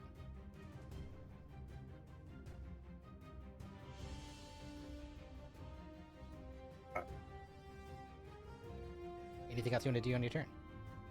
So it's just like a cloud of like mist sort of thing or something, or like it's like we're waiting for the smoke to clear. Pretty much. Is yeah. that which okay, will happen and resolve throughout the rest of this. Got you. Okay. I think okay. Let's see. Bonus action. I don't know if I have a bonus action to take here. I will convert. Let's see here. That was another third level, so I'm out of third level. So I will do. I will convert 3 sorcery points to get back 1 more third level spell, and that will be my turn. Awesome. Back to the top. Zach, you can make a strength save to get yourself out of the rubble. Perfect. DC's 15. Shit balls. Not super strong. Fuck. No, he's not. I think he's just, if he can, just gonna be shouting from the rubble for help. So, He can shout what? just shouting for help from the Oh, rubble. okay, help. Gotcha. Yeah. Because I mean, that's all I can do. Yeah, that's pretty pretty much it. sure. Cool. Fenwick, how far can he shoot is the question. It's a crossbow. It can hit that. But he doesn't know what to hit. He's gonna take his full action moving in your direction for now, I think. 30 and then 30-ish back to the top of stairs, maybe around. He probably is at vaguely where you are to come and provide assistance. Looking up and seeing just this swirling cloud of smoke, and probably having information you guys don't. Tinka, it's on you. Pokely dokely. I guess we'll start at 2nd level magic missile. What For are 4 you dart. aiming at? You said earlier a little DM comment that her legs are still fine. She's not a dragon. You see a cloud of smoke where a dragon used to be. Okay. Can I hold my action? Sure. For Because what I want to do a specifically? Just 2nd until she becomes level. visible. Right, until I can get Okay. a shot. I love I'll hold a 2nd level magic missile. Okay, I absolutely love that because it's her go next, and what you see. So I just wasted my turn. No, it's an action.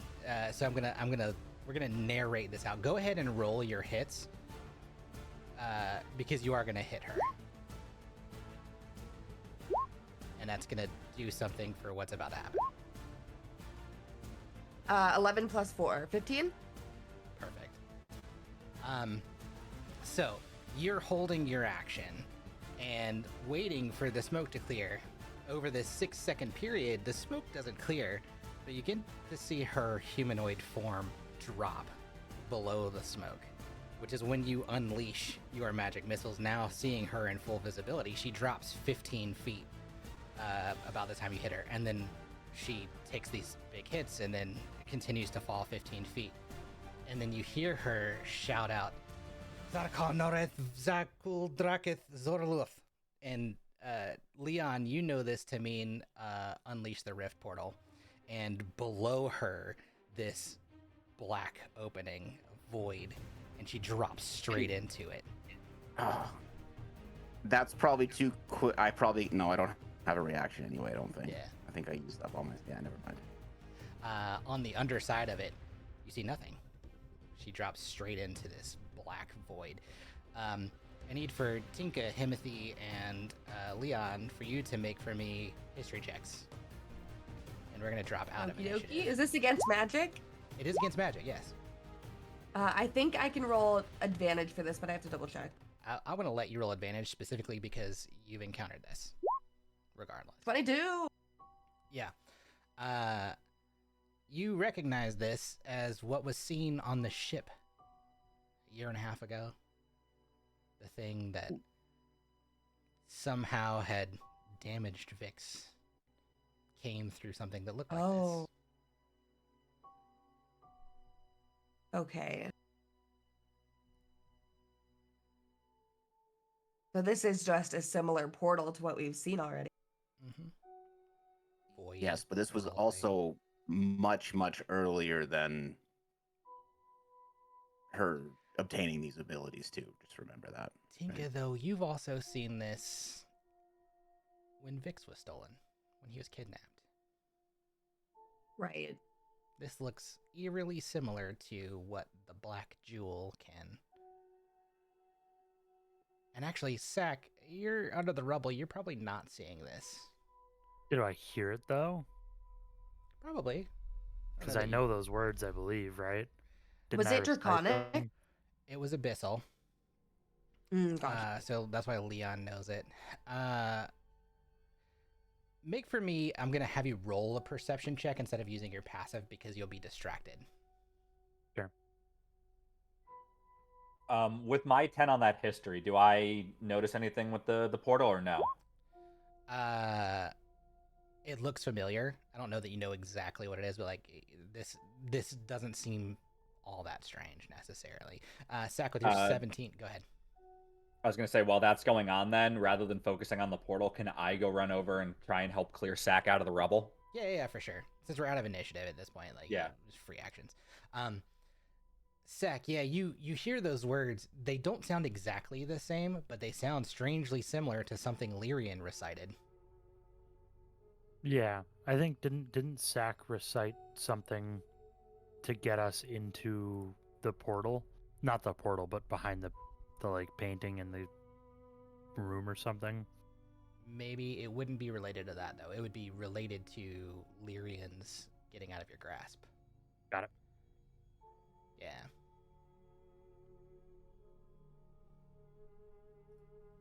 Dragon disappear. If only it had gotten to my turn, I had a few things up my sleeve that probably would have taken a good chunk. Tinka, make for me an Arcana check. Aye, Captain. At advantage. I want to give you this 18. information. Perfect. Simulacra. What you know about the Simulacrum spell is things that Simulacra can do, they cannot be undone. So damage that's done, there's no healing potential like there is with a normal person, right? No amount of rest, no amount of healing magic necessarily can like affect a Simulacra unless it's like a very powerful type of thing. Witnessing what you witnessed, the fact that her form dropped, you know about the polymorph spell. This is not polymorph. Right. This is a thing that she can do, but you do know about polymorph is usually when a creature's life force, aka HP, is depleted, they revert back to their humanoid form. If this, and I'm saying an if, you don't know this to be true, but if it works at all like that, then it's possible you've depleted her draconic form. Maybe she can't revert to a dragon again. Interesting. I hate this soundtrack.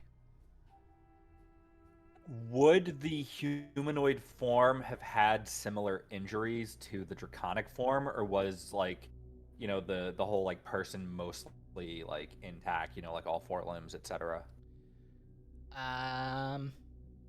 Make for me a retrospective perception check at disadvantage because she was above you and falling into a black void. Yeah, You I know. have no idea.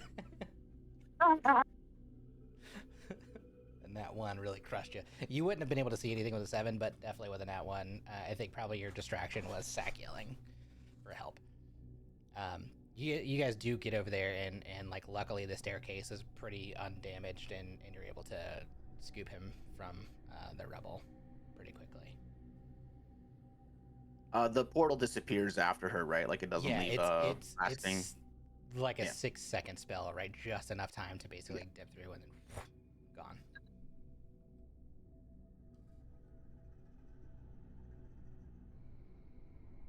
What a bitch. Did we win? Okay, we made it to like his checkpoint. This is a save point in the game. If you ask that out loud, Fenwick says, I didn't realize she could be a dragon if that was the harrower. We should go to the castle. Try and finish her while she's weak.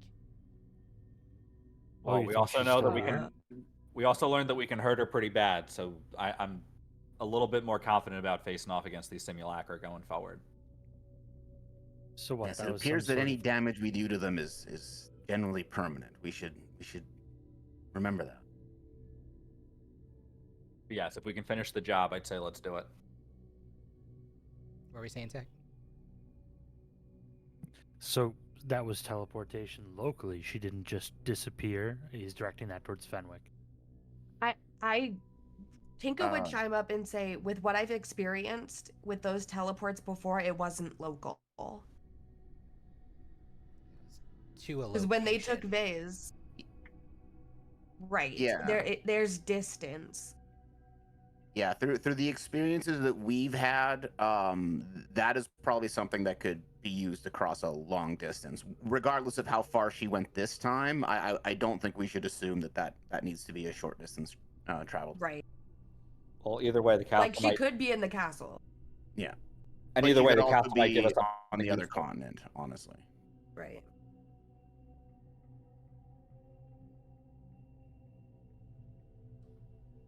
But yeah, I do think we should proceed to the castle. Do we want to push on before anything else? I think so, probably, right? Push the advantage.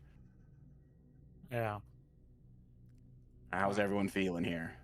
I mean, I could stand to take a short beat, but I wouldn't want to lose any advantage we might have. Leon will do a little bit of, I guess. So what? Timothy took some damage and Sack did, right? Yeah, I want to check with the DM. Lay on hands. Are we going to say that I'm able to use that on myself or no? You can, yeah. It can be on self. I think it delineates that it can be on self as well. It's not fully clear, but I might as well You can, use like the yeah. 34 of that to bring myself just back up. Sure. Okay, so you're good. I'll start with just the healing hands, which is my ability first. So that will give to Sack. How much further down are you, Sack? You I'll took give quite a him bit, the right? other 6 of my lay on hands. Yeah, thank you. So I'm out. Okay, how's Sack feeling? I'm only down 10 HP now. Amazing. I think I'll just go touch him. Yeah, it's do nothing, just touch him. No, she has one. Yeah, mechanically. That's 11 for him. Back to Yeah. full. Nice. Oh, thank you. Yeah, mechanically, Sack benefits a lot combat-wise from a short rest, but not to think it too. not to persuade what we're doing. Just so you guys know moving forward. Tinka that- will always be on team short rest. Yeah. That is what, an hour? Yeah. Yeah. it's an If we're hour. trying to press the advantage, I don't know if we have that time. Yeah, Yeah, I think- exactly. Yeah, that's Agreed. fair. So Yeah, I think in this Timothy's going to instance, say no especially- no rest, unfortunately. Especially since we know there's like the horde that can be called. I don't think we should Oh be. shit! Yeah. Yeah, That's a good no. call. Yeah, Yeah. I think Fenwick would agree with all of that. If she feels cornered, she might release the hounds. Though it would be helpful. I don't think we have the time. We should go now. Yeah. Yep. As everyone's touching Sack and he's getting say that. Magic feeling. Touching the sack. Jeez. He's getting the feel-good Sack. touches. Well, everyone's fondling the sack. Yeah. He just Making kinda, him like, feel dusts good. himself off, and he's like, Man, they should really bottle some sort of restorative properties for something other than health. But we should get to it. Like something to discuss with Ignara. Maybe she could put something together or know somebody who can put together something for vitality. Ooh. Yeah, our old potion maker left us. I'll also say I gave him a lot of liberties that he shouldn't have had. Just as a last bookkeeping thing, I'm gonna use another 3 sorcery points to Yeah. gain back another 3rd level spell slot Fail here. slot. And then my other bookkeeping thing, my Armor of Agathis lasts an hour, and I didn't use up any of the temp HP. So I guess from the start of the fight until we're about an hour in, I'll still have it. Perfect. If we end up going an hour from that point, then I'll just get rid of it. Yeah, it'll explode off you. Cool. I love Off it. the So, sack. So just depending on timing, just to make sure. cool. Yeah, no, I'll say like seemingly you're not an hour's worth of a trek towards the castle. It's down at the end of this roadway that you're on. 15-minute jaunt to get in, and depending on how long it takes you to explore, not terribly far. It's exploding off the sack. Sorry. I heard that. The armor, it kind of has like, these, it's like frosty kind of spikes and stuff. I mean, it looks wicked. So you guys look over it and everything just looks like a hell of a badass. Anyway, yeah, Fenwick says let's go, and kind of like turns to head towards the castle and says, I'm not even sure it's worth trying to avoid the vines anymore, and just kind of like starts tearing down the street. Yeah, she has to know Yeah, where they we're know headed. where we are. Speed is our friend. Time at is this of the point. essence. You guys take off and start heading towards the castle. I have some castle maps. Castle map. Castle maps. I actually was futzing around with.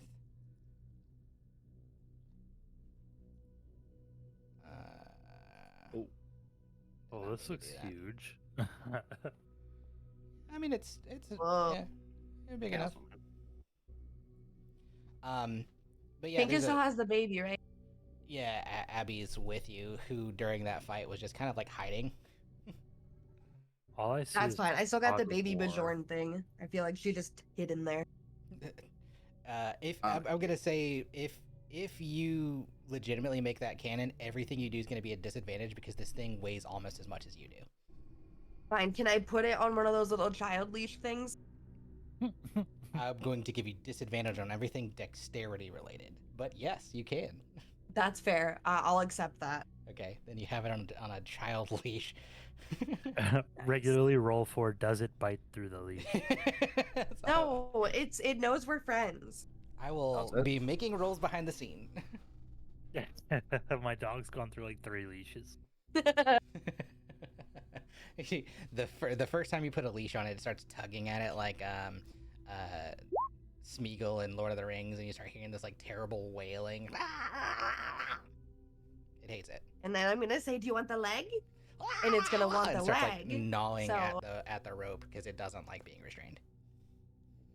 But even when it has a leg, It's not looking for food right now. It seems it's more Fine, preoccupied with the leash. fine. We won't do the leash. Will it hold my hand? I agree with Bull. Can we take a bio break until Yeah. like 7? Yeah, let's Oh, do I that. also have to pee. Take 5. All right. See you in a bit. All right.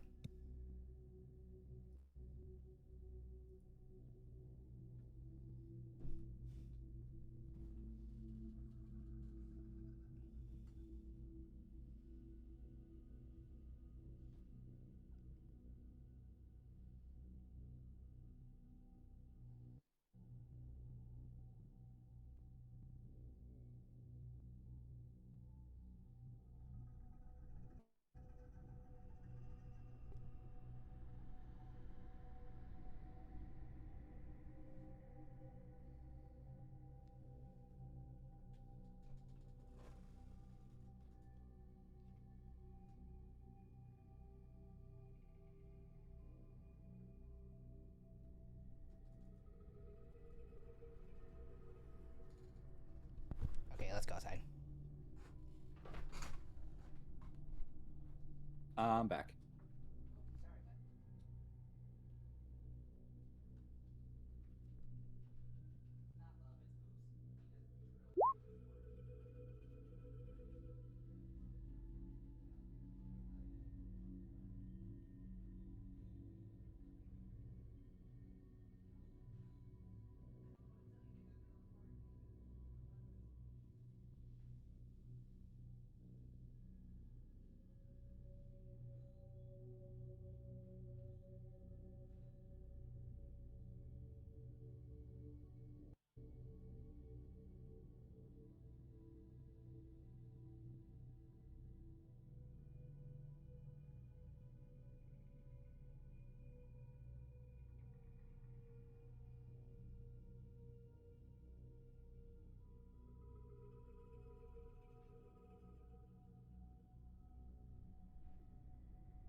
What's wrong?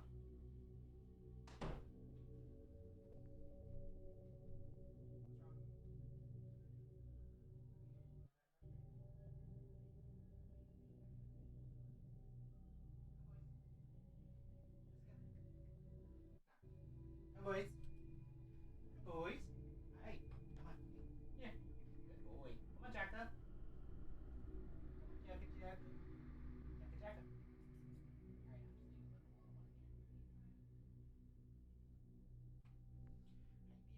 Hi, Dido, Dido.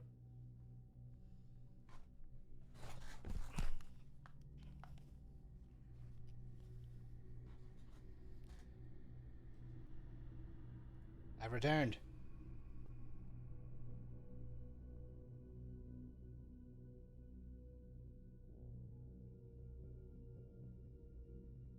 Woo! Woohoo!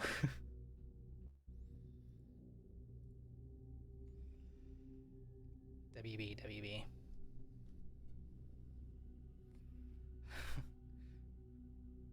Full taking a bio break saying push through. I'm back. I bet he is. I bet he is pushing through. Hey. Mean and pooping. Turns out you weren't the only one, Vol. We all needed one. Yeah. Perfect. Well, you guys were just talking, and I kind of had to go, so I was just Yeah, like, by yeah, all no, means, I'm dipping. By all means, my dude.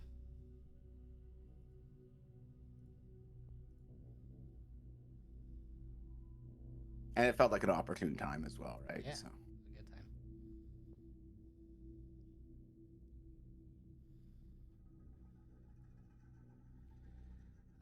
Okay, sorry. WB. Champ. Thanks. I love Warner Bros.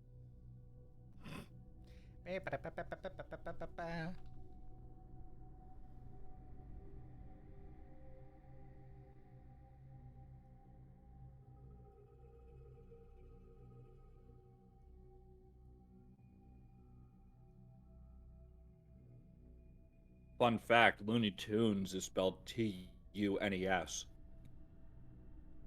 Referring to Music? music? The Merry Melodies versus Toons for cartoons. Huh.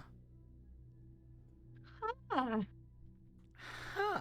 How about that? well, hot damn. Well, hot Is this a diggity dog. Berenstain Bears situation for you guys, or what? You think it's a Mandela effect? Well, I don't know. That's what I was asking. You guys I seem mean, surprised I by just it. always assumed it was Toon because they were cartoons. Hmm. So I never thought about it because I don't give a crap. because I don't give a damn.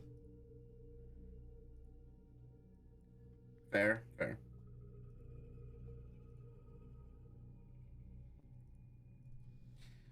Rolling things. That doesn't bode well. It's all right.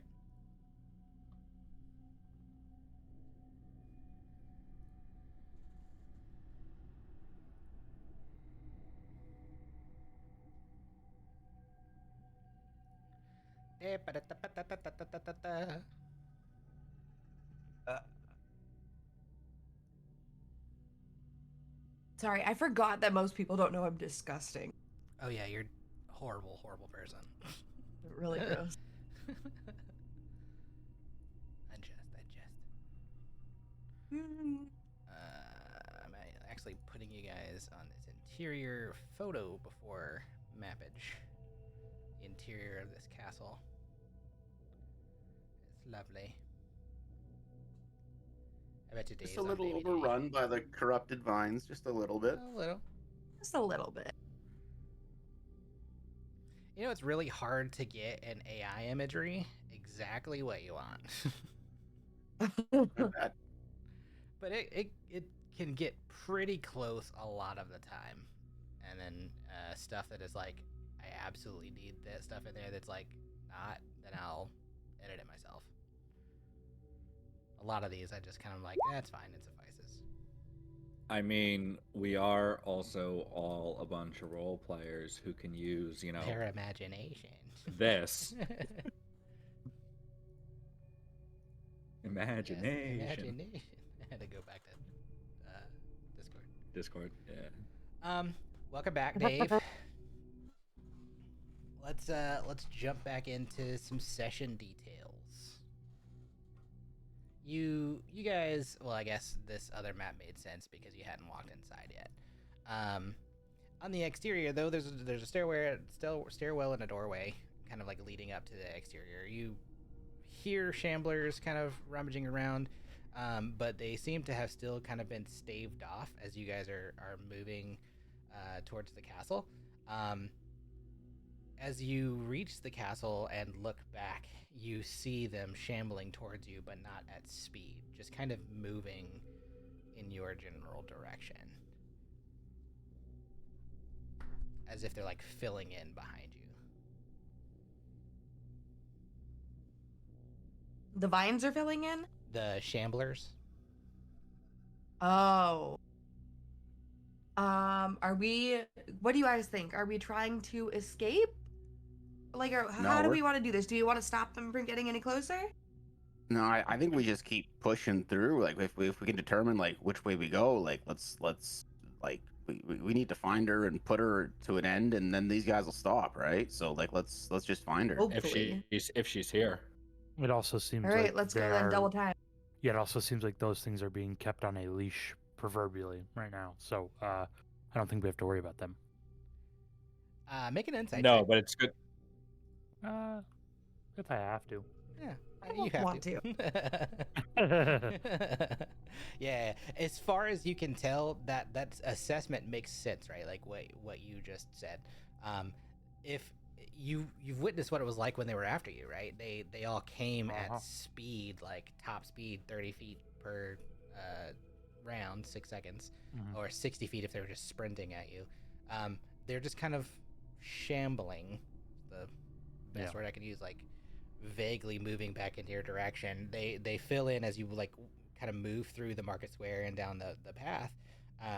You see them kind of coming from all directions though, until you reach where the castle is, and they are basically have overtaken the city again. Hundreds, as far as you can tell, maybe thousands. Timothy's response to Sack saying, "Oh, they seem to be on a leash," would have just been for now.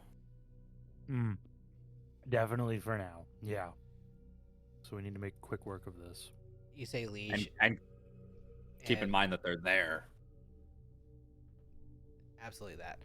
You say leash, and Abby like drops to his knees and starts like kind of like cowering. Oh. Oh, he doesn't like these things. He doesn't like the word leash. not Well, after I you took tried it to put off him of on him. one. It seems like he knows what that word is pretty quickly. Oh, Leon, can you just say one more thing for me, please? I told you I wasn't gonna be your translator. Just one more thing. I don't need to know what he says back. I just feel bad. Please. What? Tell him I said I'm sorry. I just didn't want him to get swept up. I won't do it again. Your keeper says she's sorry. She won't do it again, or something. I don't know. In abyssal, he'll say. Not keeper, not slave. Oh, no. Tinka doesn't know she said that. I know, but Bridget's sad.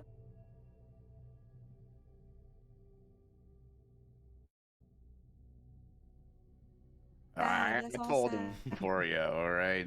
Okay, he understands? Something. Okay, cool. Thank you. Wait till Leon's just not gonna pass that along. He's not gonna be the messenger. It's what we know about the Abyss is it's largely chaotic evil. We don't know much about these characters and creatures that may or may not be aligned.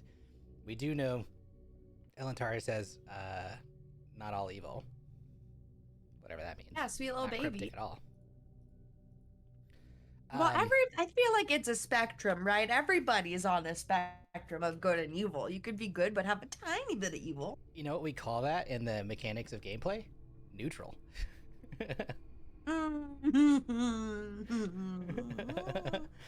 Tinka is that. Other characters. It's hard are for not. Tinker to be neutral. She's neutral because she's not allowed to be evil. That is true. Yeah. You guys do eventually make it to the entryway of the castle. Directly ahead of you is a doorway. Do with it what you will.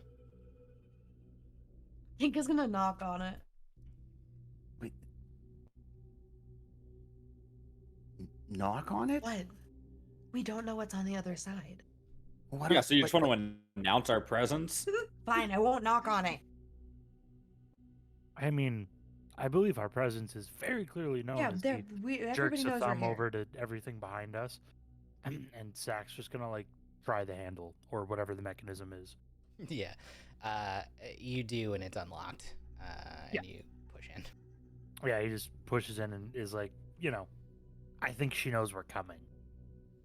Was there anything in the room that we should have knocked for? Like, is someone going to the bathroom or something? It just opens into the interior of the castle. No, there's nothing in there as far as you can tell. Isn't Himothy covered in a bunch of armor too? Yeah. I'm So we're covered not in like doing anything quietly. my Neither is armor is Zach. covered. Actually, my armor is kind of stealthy now. The new one is. Plus, Yeah. like it is kind of covered in frost though. Yeah. Oh, okay. Sax is the one that's loud as hell. He's got full plate armor as a gunman. Totally reasonable as a distant player to have full armor. Hey, it might have Right. saved The- me from getting hurt when a building fell on me, but it didn't. But it didn't. The tanky gunman just slowed but strong. No, you walk in and it's relatively inviting, like strangely inviting, even though the vines are covered pretty much everywhere. The candles are all lit. It looks like otherwise, like other than like some cracked walls here and there, it looks like, over time maybe it hasn't been super well kept, but for the most part it's a lovely interior of like a bohemian castle. And I'll put you on the actual map, but you guys can go explore.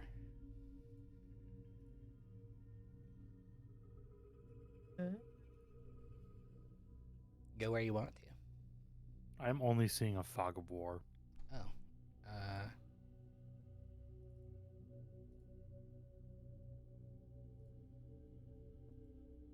Get it together. Hey. You shut your mouth. Because I forgot to put lights in the room, maybe? Can you see now? I can see. Is your door open? I can now. Yeah, I forgot to put lights on the map. They're in the image, but not in the map. It probably should have turned from grayscale to light or like color, because you guys have night vision. But yeah, feel free to explore. There are a couple walls, a lot of vines in the interior, a couple rooms and such.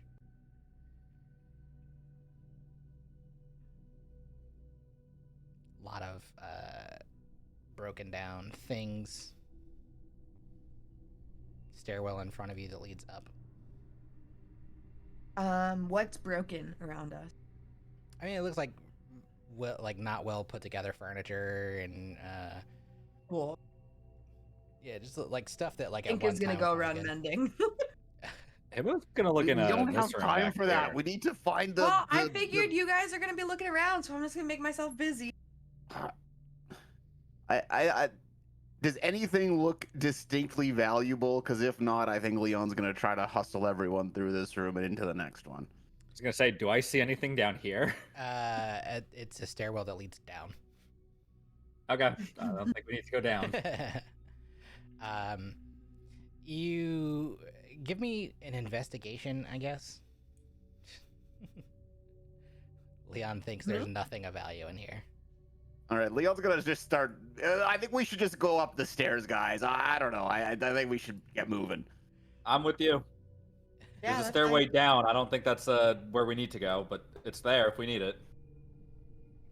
Yeah, I mean, Zach, Timothy, you guys do notice stuff. I mean, there is stuff here that could be valuable. You know, copper plates and mugs, and the occasional silver chalice.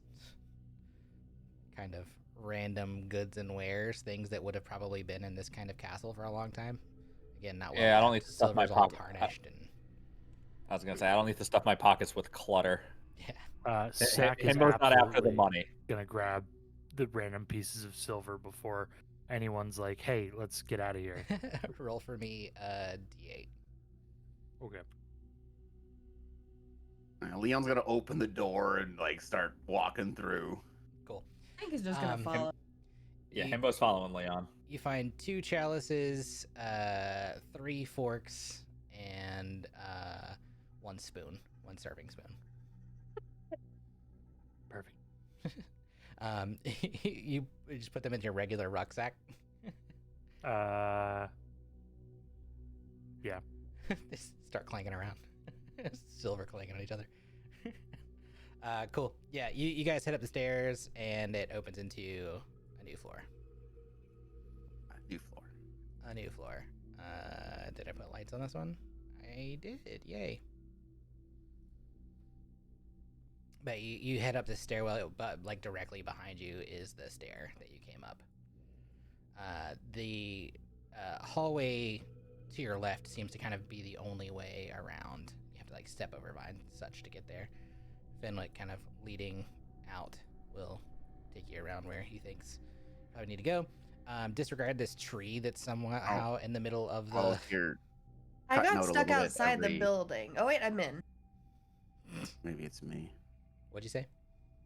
Oh, is everyone else here and people cut out in the middle of their stuff, or is it just me? Do I have to disconnect and reconnect here? I'm not losing anybody. Okay, maybe it's I'm not me. losing One anyone. sec. Boo! Canadian Discord. Okay, hopefully that's better. Yeah, perfect. Didn't say anything about Canada. Oh. Oh, I see But- how it is. You Americans. If we were, Mm, if we were Boycott. speaking about Canada, we would be I'm asking for boycotting. Maple Leaf candy. boycotting. If we were speaking about Canada, it would be how do I become a naturalized citizen? Would you want to get married? No, I mean, there's worse reasons, I guess. I can make food sometimes. I'm particularly Tex-Mex? it'll work. Yeah, no, but No, not Tex-Mex. Tex-Mex is blasphemy. Just Mex. At the very least, I'm sure we can do some form of underground railroad type thing. We'll take out the basement, I need citizenship. You're misunderstanding. Okay, fine. We'll make that happen. Okay. You guys could just adopt me, even Aw. though Britt is younger. There we go. You guys are all invited to the wedding. Cheerins. And I'm bringing my dog. Yeah, I had a dog. She needs a friend. That's perfect. Perfect. All right. not matchmaking D&D. Moving on, there's a doorway in front of you. It's for citizenship, okay? I understand. This is being recorded. Poutine. And We can fight delete me. the VOD. Okay, No. anyway, back to D&D. Hey guys, I'm back. What do we miss? There's a doorway in front of you. We didn't say anything about Canada. Finn opens it and heads in. Imbo's gonna follow Finn. You guys kind of come into this interior area. To your left, you see what looks like a ramp sort of thing. It actually should be a stairwell that's like a circular stairwell and heads down into an area that you didn't pass through. This would be technically further on the northern side of the castle than where you just came. That entryway didn't seem to have doorways that led in here. To your right is another open area that leads to a partial stairwell up into another area, and then that's as far as you can see at this juncture. Finn says, I don't know where to go in here. This place is a little bit maze-like. What is this, like, writhing mass? Vines. The vines with the red stuff in it. Looks Oh, like you that. mean in the center? More of Yeah. that, just really deeply concentrated. Oh, goodbye. He it's- really didn't want to marry me. What? Did he leave? He left. Yeah. See you all. Maybe his Well, I internet. guess you That's got your pretty answer. on track for my life. Well, there he is. We weren't talking about Canada. We weren't talking about Yeah, Canada. just like last time, right? No, I still had just tried maybe restarting Discord. I was still getting the things. Sorry about that. Boo. But yeah, Just the didn't writhing, need to announce at that time. the writhing mass is a lot like the wall that you came up against, and it's the vines are all moving kind of together slowly. You're hearing like a creaking kind of leather sound. Mm. Like what happens when you rub two leather belts together that have been waxed. It's never- extremely specific. I've never done that. Who just has that in their brain? Yeah. Or that lived experience? Legitimately, I've never done that. I just was thinking, like, I'm pretty sure I've heard leather rap before. I've seen And enough it's like waxed? Foley artist videos to know yeah, that they do stuff exactly. like that. Yeah. Bridget, okay, you well, this wax is leather belts concerning. to keep them in good condition. Like It's just cracking. yeah. Yeah. So that Yeah. you do it to really boots. all leather Yeah. items. Yeah. The only leather, oh, fucking hell, the only belts I have come from Hot Topic and have studs on them. That tracks. Literally So they're not like surprised. plastic and not like actual leather. Or cloth, woven cloth. Yeah, I don't need leather. Why do I gotta put a dead animal on me? Because it's amazing. Debatable. Leather is It's very great. durable. It is very. Yeah. They've been using it for millennia. They used to use it to not get stabbed. That's how good it is. But no one's trying to stab me yet. Yet. I have a leather fire helmet. See. Why? Because You that's what also they're made seem out like you of. have a bunch of unnecessary shit just to spend money. like a leather fire helmet. Wasn't They're that like what they're primarily a made out of in the kegerator? US? They're not leather anymore. They're mostly like plastic. Oh. Also, kegerators are fucking awesome. But anyway, That's neither this here nor there. mass. Yeah, this mass looks like it would be a problem. Should we kill it? If we can do it like quickly, I would say Oh, I yeah. feel like fire, right? Set it on fire? Yeah, give like a radiant or like a fire thing. I have no use, nothing helpful there. So it's all I have on a you guys. fire cantrip, so I can just go blah, blah, blah. I was gonna say I can light a Mm. torch and throw it on it. Actually, yeah. Yeah. Zach's just gonna grab some errant wood and grab his tinderbox and just like light Start. some miscellaneous shit on fire and toss it on it and see what Pink happens. is gonna double fist. What is it? Not fireball. It's Bolt. Firebolt. Firebolt. is yeah, the cantrip firebolt. thing. One out of each hand, just blah, blah, Pew, blah, blah. pew, pew, pew, pew, pew. Whatever Seeing you think everyone is else lighting it acceptable on for a fire, cantrip. Leon will also help with firebolts as well. Imbo's gonna Leon cover will in the probably hear corner of the this. room, like away, the furthest away he can be at this point. Fenwick looks around as you guys are doing this, and sees the architecture of the infrastructure of this building being largely wooden, and goes, "Shit, this is gonna end badly." And he starts making his way before you guys get the whole thing lit to this doorway at the top. you, Oh, Hmm. well, maybe I'll follow Fenwick. How does that sound, guys? What do you think? Maybe we This- can Yeah, just follow Tinko him. will follow, just still blast doing a Blasting fire. desk pop. Yeah. Stack's just dropping like kindling, like he's trying to start a large fire just around the sides. He's like, okay, no, that should take if it's gonna burn, and then just follow. Yeah, can't end Tinko's poorly at just all. yelling.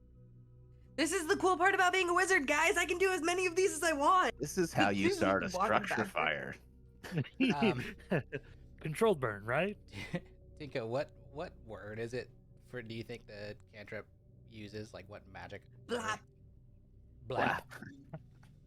Not like, Yeah, for fireball. not for like the Latin word for fire. Well, okay, so are we saying that it's universal or if it's specific to the spellcaster? It's universal because it's a studied arcane science. I don't think I'm qualified to determine that then. As Latin if it word was for fire. individual. Isn't What it is it? Ignis? Let's go Elfiro? with like Igni or something. It's easy. I'm gonna go with not Oh, Igneous. Elfiro for Latin. It's like ignis. So Yeah. when you're using the verbal components, you catch Abby trying to imitate in really bad common, and so you're saying ignis, and it's going eeny, and he's doing the finger guns with you. Nothing's happening, but then as the fire starts to grow, he tries to run into it. Well, he's abyssal, right? Let him go. Yeah. It's his time. I think she would probably assume that he's okay. He comes from what I'm assuming is appropriate hell in this universe. How did you guys kill the last ones? Mm-hmm. Radiant fire. Could have been Radiant, Radiant Fire. Demon. No. And fireballs. Uh, He rolls can- into the you know fire what? and he starts burning. It's And his time. and he takes 6 points of damage.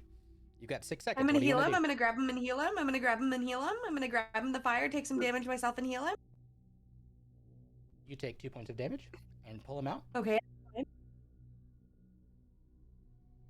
he's just You know, screaming, honestly- Igni.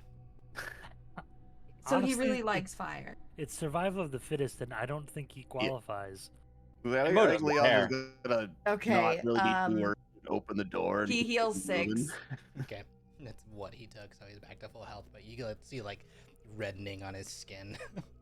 It's just singed. Yeah, in a bad She's way. just gonna say, no. Painful. Fire hot. Painful. Igni. Yes, Igni. She's gonna grab his hand and try and walk away from the fire. Okay. Yeah, you kind of like pull him away. He's very fascinated with it, but eventually he does turn and follow you. You guys head into this up area. It's another stairwell that heads up.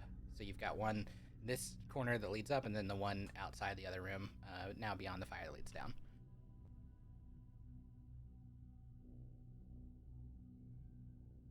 I think we'll Fenwick- just keep going up. Yeah, I mean, I think Fenwick up, says, right? where do you think she would be? My guess would be in whatever kind of chambers. I don't know if she. They're always at the. They're always at the top. That's fair. Nothing strange about that. And then he follows, and he'll start going up to the second floor / third floor. Uh-oh. Woo. Oh. Yeah. Huh. You guys get to the top of the stairs, and you see 3 of these figures. Somewhere. What did I do with it? Oh, yeah. Large, owl-like, covered in vines and red crimson energy. Their eyes glow with a crimson flare. They are guarding or standing outside of another partial stairwell. It's not a full stairwell like the others, but it does lead up to 2 double doors, big wooden double doors that are closed. They seem Well. to just kind of be staring at you. Hmm. I guess they're guarding the next room. I mean, I would assume they're influenced in the same way the rest of the things are. They look to be of the same construction. Hmm. So maybe they're just gonna let us walk past? And Sack just kind of inches closer. Well, He's gonna keep inching closer until there's a response. we could look around and see, if maybe something in one of these other areas might cause a response. I want to see what I can tell about these things like intent. Okay. What are you using? Just insight? Yeah. How do you insight a creature? I don't know. Can I tell like if they're gonna like if they look like they're about to just attack? Instead of insight, give me a nature check. I think that Okay. makes more sense for this. These are creatures. They're monstrous. 18, still pretty good. Yeah. They seem poised, but they are clearly not making an aggressor kind of response. They're not like trying to jump on you. They're waiting to see what you're doing. Sack, as you step forward, you kind of see the one that was standing in front of it move to the side. As a fellow man of the feather, I think Sack, I think Sack is just gonna like lock eyes with one of them and like point to the staircase behind it and see if it elicits any response. When you do that, make for me a nature check as well. Okay.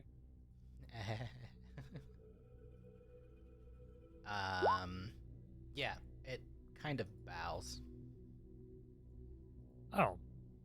Sack's gonna turn to the group and go, I think they're cool with us going that way. I'll let you go first. Hippo's just not trusting them to not attack. So Sack's gonna look back at the group and go, if this is how I die, tell a cooler story. And he's gonna take a couple steps forward and just keep again, he's gonna keep moving forward until one of them looks poised to make a move on him. They don't seem to be in any kind of position to attack or want to. They just kind of are watching you very intently as you step forward. Wait, Alright. guys, should we all try the languages we know and see if they talk? Might I be mean, too late at this point. I think he's just gonna say hello. Nothing. Okay, and then she's That's- gonna go draconic and go hello, Yeah. Nothing. Sack's gonna try Ravenfolk once and he then goes past dwarvish him and hello. and say thank you. When you speak in Raven folk, it's like you don't get necessarily like a vocal response exactly. You do get like a guttural acknowledgement. Like we speak different dialects. Yeah, best Of way a to think of it would language be kinda like, thing. almost like Romance languages, where like Spanish, Portuguese, Latin, Italian, and French are like vaguely similar. Maybe not French as much, but Italian, like vaguely similar. Mhm. Where like Right. you can probably make out some pieces here and there, and it seems that they have responded in that kind of manner. And I'm giving you that with like the nature check. I think you would probably know that like a lot of bird entities can kind of like, if you use very simple phrases, sometimes pick up on what you say, but they have to be intelligent. They have to have an intelligence that's reasonable. These seem to. So would I deduce they don't then? They don't have intelligence. Like an intelligence enough where I could maybe, like you're saying with the Romance languages, like I would be able to interpret what they're saying back. Yeah, they don't speak, but they clearly seem to understand. Got it. And with that, I think he understand. turns to the group and goes, "We're good. If you all want to look around, I'll be here." Did they say we're good? Well, and if I don't In know a how much way. we should look around if they're not if we look around, we run the risk of them being angry with us. Maybe we should just sneak past. Can you ask them if we can pass? I did. We're oh, good. so we're good? Yeah, we're good. Tinka pitches we're- Timothy first. I mean, Himo's obviously going to lead the way because, I mean, that's the only where he's useful is in the front. Right. All right. Leon's gonna look very forlornly at this door over here. He's not gonna open it. He's gonna look very forlornly at this door, okay, and be like, "Man, I wish I knew what was behind this door, but I'm not gonna risk it right now." You could And not. start kind of going through the Yeah. following. Yeah, Fenwick does the same thing, and you guys do eventually kind of make it through. They watch you all, and at points it seems like they're kind of like rotating between you. There's more of you than there are of them. As Abby starts walking by, one of them starts like making kind of like a clacking or clicking sound with its beak.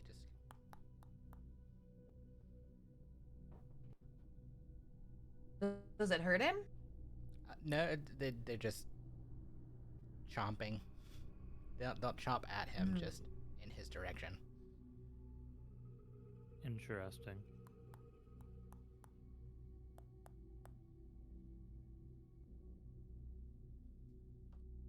All right, she's probably just gonna grab his hand and say, "Let's go." When you pull Friends of him yours, Leon's gonna ask Abby in Abyssal. it says, don't know. Hmm. When you drag Abby past the one that was like chomping its beat, kind of like lunges for him, as if to like bite at him, and the other one, like next to him, kind of like rolls up and like bears up on two back legs and like pushes him. So not super intelligent, but clearly has some modicum of intelligence. Okay, see, this is concerning about your little demon friend. If they're letting him go and they're letting us go, clearly towards someone they're guarding, I feel like your little demon friend is going to be used against us in some way. Just See, an I'm not inclination. concerned with that at all. I don't know why you are. I think I you might am- have a terrible sense of judgment. That's not true. I just have a bias. See, that's okay. Let's go. Yep. She just walks past with the little baby. Fenwick, as you says this, Sack like looks up and he goes, "She's terrible." It's really, I don't know how can she's still alive. hear you. I You're really don't know terrible. how she's alive. I'm short, not deaf. And Leon will make a comment just under his breath. He'll just be like, "She does this with everything we meet. You'll get used to it." That's not true. That's not true. The cat This is lady, just- remember her? Her friend died. I didn't care about her. She was fine. She was a bunny lady. Bunny The cat lady? Santa? Did the cat lady die? You don't even remember her name? Her partner died. Yeah, I don't remember either of their names. They were both like okay at best. You didn't talk to them. Yeah. For 6 months of gameplay, we didn't talk to those NPCs at all. Well, okay, so And Tinker then who's kind the of one who did. brought the corpse back to life to speak and answer And questions? in fact, I think you very specifically doomed one of them to their death while we got the potion to save Viz. So, you know. I gave them the gift of communication. It's not my fault they didn't like it. You guys are having this conversation. You start to hear laughter ring out from inside the doorway that you're standing in. Oh yeah. I forgot we were doing stuff. Let's get moving. Who's laughing? Is The that do we fucking recognize- witch. Pay Yeah, attention. Yeah. It is He's a still it is probably a feminine listening. laugh, but specifically at the you brought back the dead, and it was a terrible traumatic event. They start laughing on the inside, like cackling. Okay, so we're really just being let go. We're gonna have to fight those guys in the end. All right. Mm-hmm. Okay. All Oh, right. do No, we have just- to fight the owl? Should we just do it now? oh, horrible idea. Really terrible idea. Okay, so we're not fighting the owl. No, We'll just probably be have ready to to fight on the these way out. Well, Or- okay. Or Alright. once we go Leon's in. just gonna walk through the door at this point. I don't yeah, see Sack's any just like, fault "Ah." in Himo's going with. Yep. your logic, but I'm the dumb one. Oh, hello. You enter inside and you see her smiling. She's sitting on a throne. This is quite a large room. It's partially decaying. This is not as well kept as the rest of the interior. Parts of it are crumbling, as if like this whole interior is much older somehow. The tapestries and carpets and curtains have all been like worn and moth-eaten, and lay in tatters. Around the room, you see the corrupted vines kind of pulsing and writhing, and at the far end of the room, you see her seated on a large wooden throne that's covered, like wrapped around with more vines, not depicted. She looks quite like the Blood Mage, the ones that you've seen in person and in visions. At least many of you have seen her. But something's off. Her clothing is more ragged. Her entire appearance looks disjointed. And when you see her, parts of her side are sloughing off and kind of missing. And instead of flesh, what appears to be packed white powdery snow. Her arm, which is much harder to make out, make for me a perception check. I'll give you info if you pass. Yay!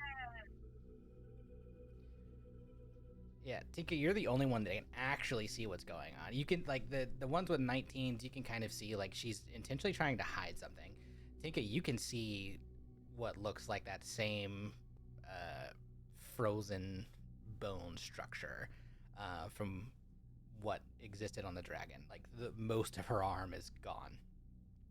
The rest of you do see, like, vaguely packed snow kind of in this around the same area. Her left arm, very densely gone. Her right arm, on the other hand, also has some damage. Show to players, which kind of looks like frozen, scaly, whatever. Tinka, most likely where you hit with your magic missiles.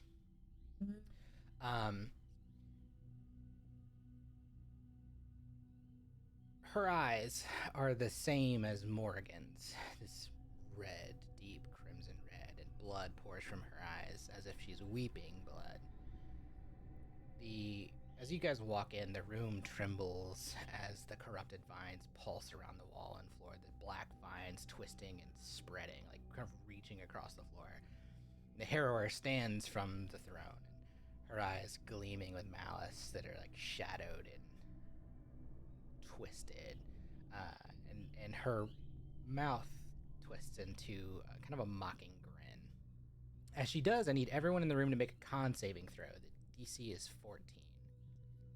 And because everyone is within 10 feet of me, add 4. Hell yeah, 19. Beautiful, dude. Because, hit balls. What was the DC? Yeah. 14. I guess I'm gonna burn a luck die. Much better. 29. Much better. So the only one that failed is, oh no, I guess Leon, you failed, and Himothy failed. Wait, you don't get the +4, do you, Himothy? Yours is straight. It's +3 is already worked in. I get Okay. a +1, and it's not enough, so I fail. Gotcha. Okay. The two of you kind of feel your mind begin to get a little hazy. You start to, like, the whole room, if you've seen the Batman Begins, like when Scarecrow is using his powdery stuff, like the whole, your vision starts to like shake, kind of tremble. I guess around that you. fuzziness, yeah, I'm familiar. And you begin to feel like a sense of dread and anxiety, and you see the blood pouring down her cheeks. Those of you who pass, you notice a cloud of spores emanating from a flowering bud in the corner of the room where she is. One over here, one over here. As she stands, she speaks. The ones who fancy themselves heroes. I remember you. I remember the skyship, the fire, the desperation. How quaint that you can escape, or think you can escape, our wrath. She turns to Leon and sneers. Sorcerer of Tetris, you cling to the power of your precious divinity, but you are no cleric, no true follower. Do you think your stolen radiance can banish my shadow? Your magic is but a spark in the infinite dark of the abyss, and I will extinguish it, just as I will extinguish all that exists on this plane. Need you to make for me a wisdom saving throw, DC 14. It's going to be at disadvantage because you failed the con save. Okay. I might use my, depending on how the thing goes, to see what happens. And I will say you also still get the +4 from me because you're within 10 feet. Sick. Okay, so that's an 11. And what's the DC on this 14. one? Okay, I'm gonna use my favorite by the gods on this one. Okay. I think I only have one shot at it, right? Yeah, one. 2d4. Sick. Yeah, so with that, you pass. Just barely. Yes. You feel that shakiness. You begin to start to feel like a dark shadow start to try and form in your mind, as if like almost trying to blind you. And for a moment, you lose all your vision, but then you regain it quite suddenly and kind of snap to. You are still under whatever it is with the Constitution thing, but for this, you've saved. Yay. Her attention, after speaking to Leon, shifts to Himothy, and she says, "And you, a loyal dog, ready to throw yourselves into the flames for your companions. I remember the fire consuming you on that night. I wonder, do you feel it still? Do you feel the heat crawling on your skin? Perhaps I'll grant you that death, after all, slow and agonizing, a fitting end for one so eager to sacrifice themselves." I need you to also make a wisdom saving throw at disadvantage. Okay. When she says this, you begin to feel an intense heat on your body. Your mind is taken back to the night that you fell. And you, for a moment, feel that you're back aboard the Aeolian. Your whole demeanor shifts to what it would have been like in those moments. Not necessarily scared in the moment, because I don't know that you had time to necessarily feel that scared, but then the intense heat radiates on your body. I need you to roll me 2d4. I'm going to let you be the decider of how this comes out. All right, let's see here. The best you could have rolled. Oh. You take 2 points of psychic damage. That's it. But you do feel as if your skin is on fire. I'm going to shift this music to something a little bit darker.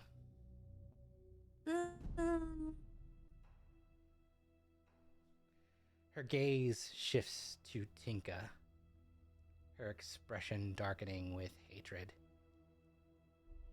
And you, the gnome who refuses to stay out of our way. Twice you've stolen the dragon from us, and twice you've denied us his power. Do you think you're safe from me now? Her voice I'm more glad that he's safe. lowers to a menacing whisper as you say that. There's something more to you, isn't there? Let's see what secrets you're hiding. Need you to make for me a wisdom saving throw. DC is 16. Is it against magic? It is against magic, yes. It's going to be... I have advantage. And again, +4.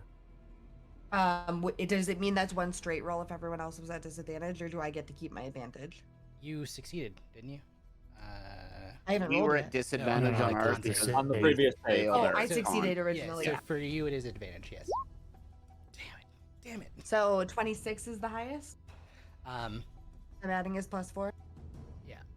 She tilts her head, frustrated but amused, and she goes, "You guard your secrets well. No matter, I'll tear them from you in time." She turns her gaze to Fenwick, her tone dripping with a disdain. "The witch hunter. How long have you been stalking me, Fenwick? How many nights have you dreamed of putting an end to my work? You are a thorn in my side, a threat I will snuff out before you can touch my maker. You'll die here, and your pursuit will end in failure." You see, as she says that, Fenwick's eyes kind of like glaze over. His eyes roll back in his head, and he drops to his knees. Finally, her gaze lands on Sack. Her expression kind of shifts to something a little bit more cold and calculating. You, a new face. A clever face. But quite a nuisance. My mistress would have had so much fun with you, but alas, as she's not here to strip the flesh from your bones, I shall, and then I'll bathe in your blood. She may yet revel in your suffering through me. She raises a hand. Dark energy begins to swirl around her fingertips. You'll fall like the rest, crushed beneath my power. Make a wisdom saving throw. Sure. Steam DC, it's 14. Yeah, you succeed. Yeah. You feel... Go ahead. Yeah. No. Go ahead. You feel as she's making this swirling motion, you feel what almost feels like you felt panic before. This feels somehow worse, like an actual physical tightening on your heart, and it starts to squeeze, but you resist, and eventually it loosens. In that moment, as he's kind of pushing through it, can I just raise my weapon and take a shot at her? Okay, yeah. Let's jump into initiative. I'm gonna give you a surprise attack, whatever surprise round. Just you. Everyone else is gonna be a regular. So you get an initial shot. Thank you. Because it's surprise. I mean, I don't know if she could truly be surprised. Would it be at advantage in this case? Yeah. Okay. She's distracted enough. Sure. 28 hit. Yeah, that hits. Okay.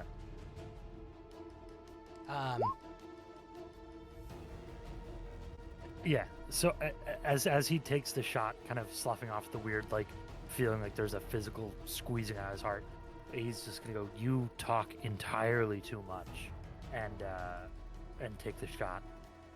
Okay. For 10. Yeah, just 10. Just 10. Cool. And you said I could tell she was kind of trying to hide her busted up arm. Mm-hmm. Yeah, you gotta aim for that arm. You talk entirely too. Yeah. You talk entirely too much for someone on their way into the grave. And you fire a shot into her arm. It strikes, and this time it sounds like flesh. You don't quite hit her in the bone. It sounds like flesh, but then you do see a piece slough off, and she goes, "Oh, this will be fun." She goes first at the top of the round. First thing she does is finishes the swipe of her hand, and from the corners of the room,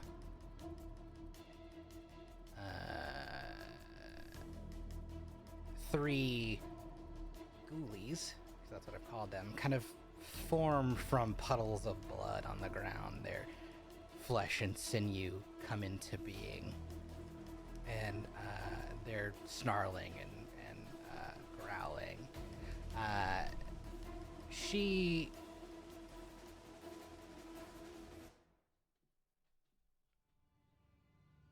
what do I think she would do? I think she hates you. So she comes forward to this area. And she is going to do let me double check. Gonna come up a little bit further. So you guys are in range. And she's going to blast at you this cone of terrible necrotic red energy. Close to a cone of cold, but instead of cold, it is just grotesque nastiness. Oh, she doesn't have to go that far because it's 60 feet. Haha, sucker. Leon, is she trying to get all of us? Counterspell that one, I think. Okay. She's gonna burn a legendary resistance, so this goes off. Fuck. That's a good, All right. it's a good way to burn it. Can I use a reaction? What would your reaction be? Misty Step just to get away? Misty Step is an action, not a reaction.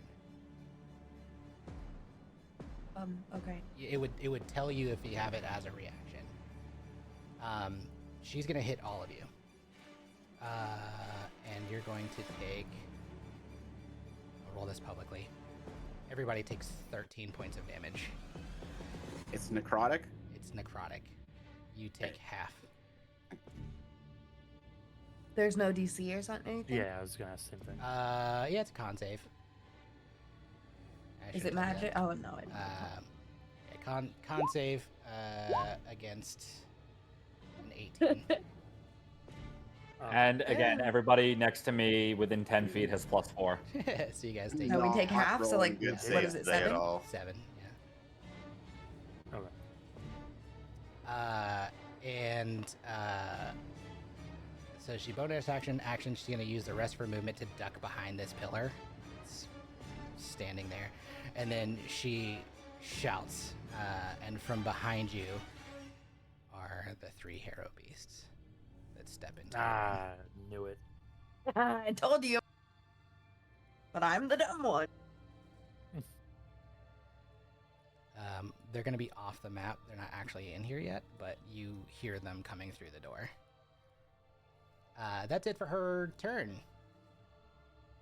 Next are the ghoulies, who just dead sprint at whoever they can reach.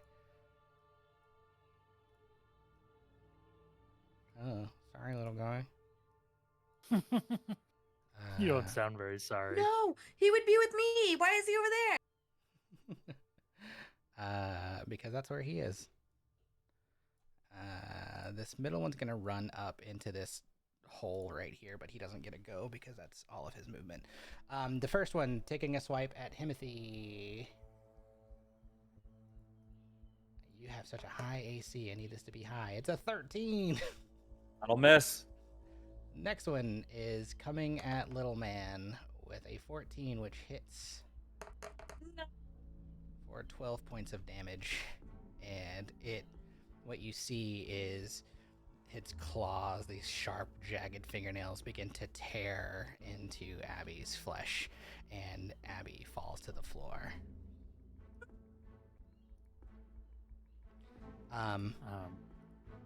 That sucks. Fenwick's go.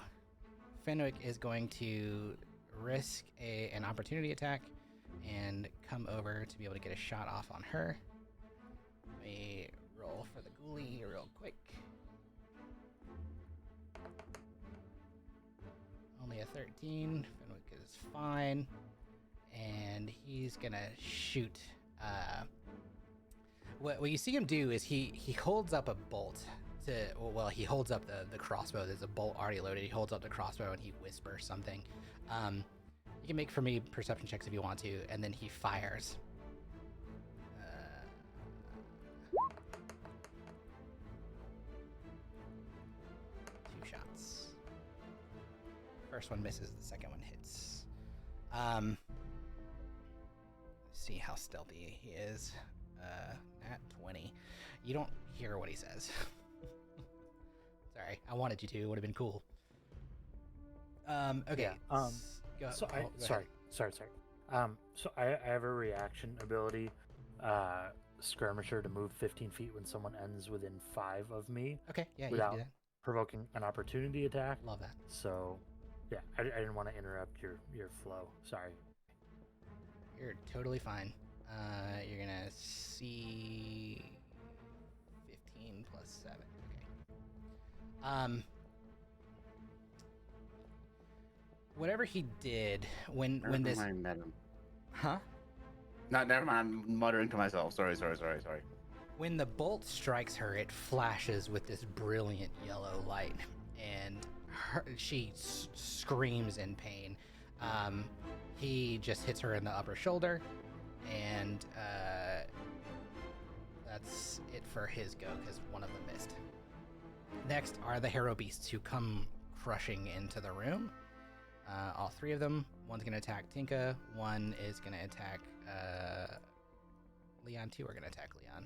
Sorry.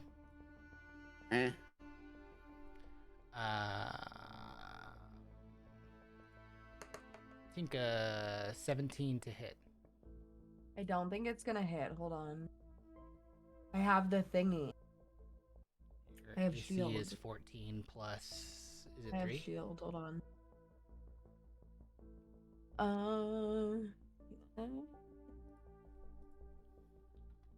I have no idea. it's It's a +5 to Plus- AC, so it plus misses. 5. Yeah. So me and my 19 are gonna hang out.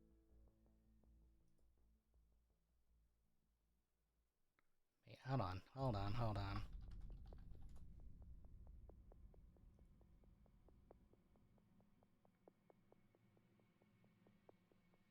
So it's your Dex modifier. Is your Dex modifier 5? I'm looking at the spell that's connected to the ring you gave me, and it says +5. You're looking at mage armor. I'm looking at shield, the reaction spell. Those are different things. So the ring of shielding, when you look up the ring itself, you're under the effect of mage armor, which is your Dex plus or your So that makes it 14.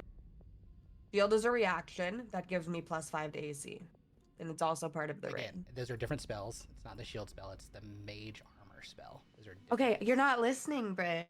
You gave me the ring of arcane shielding, and on that ring is the shield spell and the mage armor spell. It has 2 things. It only has one thing. I'm gonna have to fix that. No, it doesn't, Britt. I'm telling you, it does. I'm looking at it right here. I'm it telling you. it for as long as the ring is worn, the wearer is under the effect of the mage armor spell. The ring also has 2 charges which can be used to cast. Oh shit! It can shield as a reaction. Okay, so what do No, you you're say right. real quick? I'm wrong. Exactly. But I'm updating this because that's way the fuck too OP. So mark off I've one never charge. even got to use it before. You have used it. Can't say that anymore. No, I haven't used it before. You that's fine. We'll update this out of the game. For now. Why do you take everything I get, dude? What do you mean? A +5 You is took insane. the healing thing that Tide gave me. I've never even used this ring before. I'm not taking the ring. I'm gonna modify the ring. Okay, whatever. Those are 2 OP things to have on the ring. We'll save for the shield spray. You can we'll figure it out. For now, you cast it as a reaction. Mark off 1 charge. It misses. It's gonna take its second swipe at you. Well, I get to keep that till my next turn anyway. Yes, you do, and it misses. Leon, 2 coming your way. First one is a 9. Misses. A 13. Misses. A 13. Oh, sorry, a 20. Misses. And then an 8. 20 hits. Sorry, it was a 13 plus his modifier. So you get hit once. For 8 points of piercing damage, and this is going to get halved. 5 points of necrotic damage. Sorry, 8 and 3, so 11. Yes.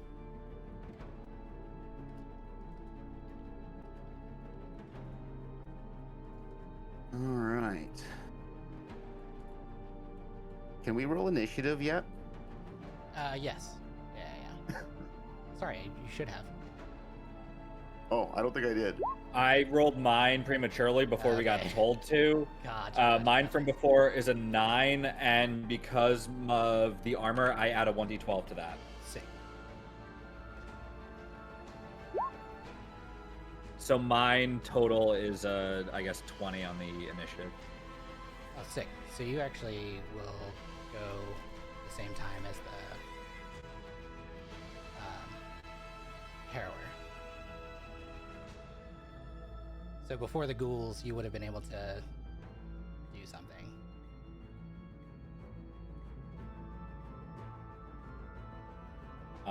Before the ghouls. Yeah. So before they came up, you could have stepped over to take this guy, or taken the one out that came to you.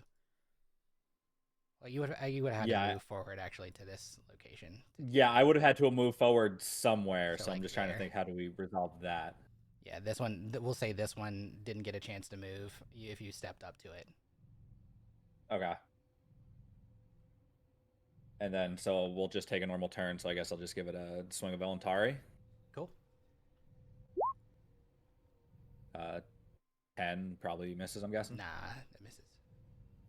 All right, and then I guess the second attack on that one, 23. That'll do it. Okay. And then an 8 of damage there. All right. And then I guess that's all I really would have really done that turn. All right.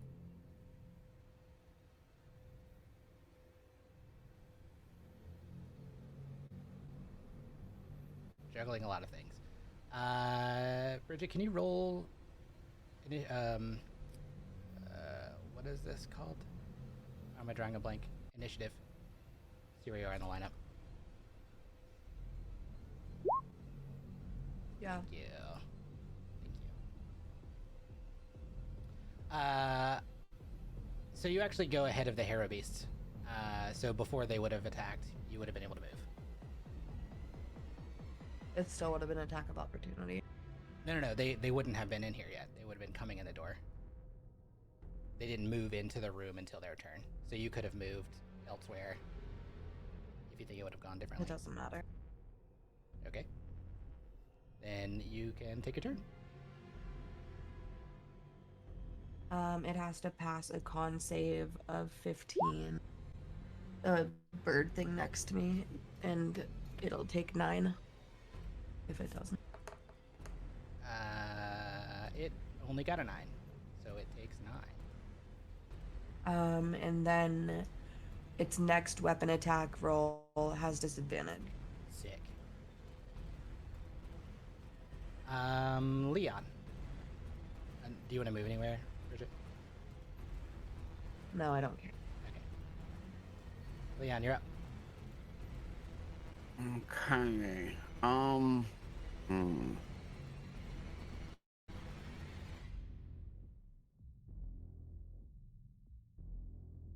Okay, that one's a bonus. I used using just out of curiosity, using what was this counter spell as a reaction. Does that use up my spell casting action or No. not? No. Okay. You can still Okay. cast the spell. Okay. Then okay, that's a damn it, that's a concentration.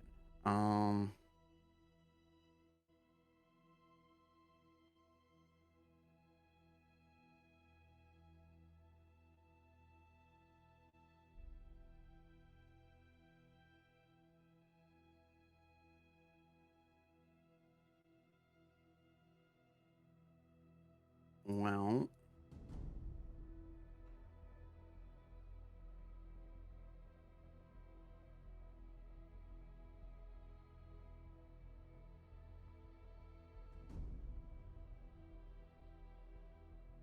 they start their turn there. I think we'll do a Spirit Guardians here, right around us. Okay. So that's a there we go. So that's a here it is. There we go. So I think we'll cast that.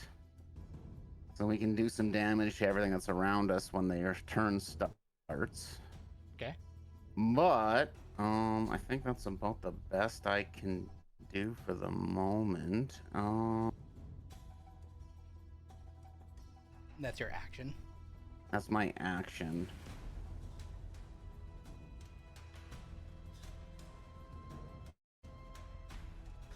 And I don't have anything else I can do as a bonus action. So I think that's my turn. You are surrounded by 4 entities, and you have a shard that allows you to move. But I've already used my reaction. You don't get a bonus action on your turn. But it's not a bonus action, it's a reaction. I think you can actually expend one from the shard to move as if it's like a Misty Step. Right. But isn't it as a reaction though? You can use it as a bonus action. The updated version makes it a better use for you. It's not an action or reaction. You can use it as an action or a bonus action. Oh, I thought it was a reaction. Mm-mm. No, it's as an action. Oh no, I can discharge if you.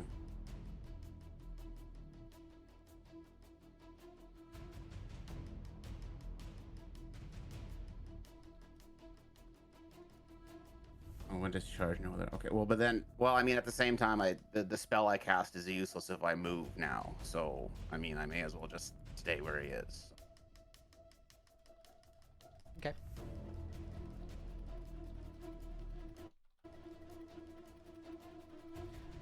Next, Zach. Yes. Okay. Okay.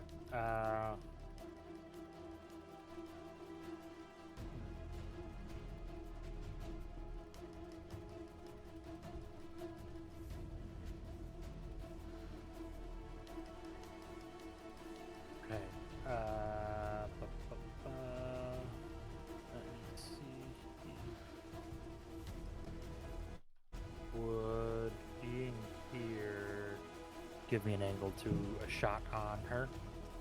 She's gonna have a quarter coverage, so only +1 AC, but yes. Okay. Cool. Yeah, I'm gonna roll up behind Fenwick and say, impressive arrows you have there, and then take a shot over his shoulder. Oof, only a 16. It hits. Oh, okay.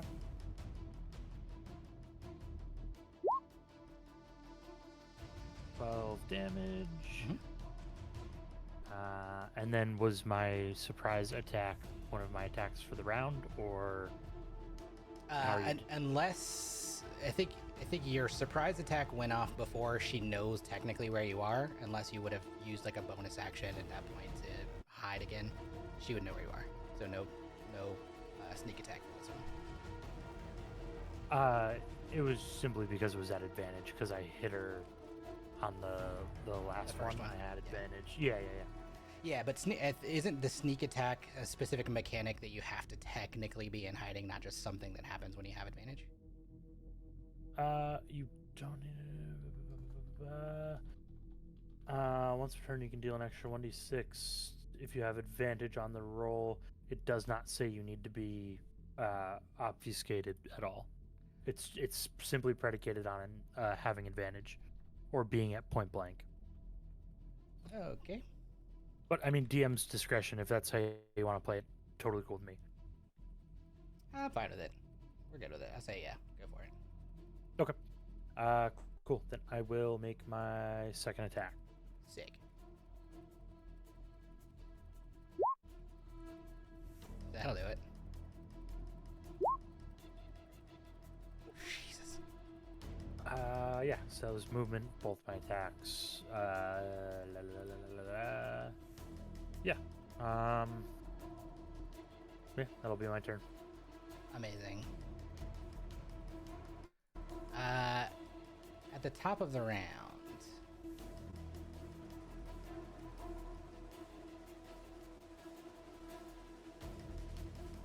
you start to see the corrupted vines move a little faster than they had before. You notice that the ones around your feet start to reach and to grapple for anything that moves. Right now it's this ghoulie, this Harrow Beast, Himothy, and the ghoulie above you. I need you guys to make a dexterity saving throw. DC's +1 on that is 9. Okay, DC's 12. Yep, don't get it. Save. Fail. The one by you notice the vines wrap around and start to grapple it. That's it for them. And back to the top of the round, Himothy, you're up. So what's the result of that? Because I guess I failed that save. You also have vines kind of wrapping around the feet. You're just restrained. You can do a strength save to get out of it, or because this thing is in your range, you can swipe at either the vine or the creature in front of you. Basically just means you have no movement speed. Oh, it just means I have no movement. Yeah, you can still But take your eventually I'm action gonna have to. otherwise. Is the strength save like an action, or is that If you just do I the- can take one? Yeah, it'll be at the end of your turn. It's not an action. It's just something that you can do to try and save out of it at the end. End of the turn. Got it. Okay, so yeah, I'm just gonna attack this guy with Elantari. Hell yeah. 14 That'll do it.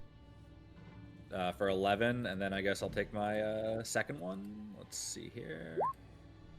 23 for 13. That'll do it.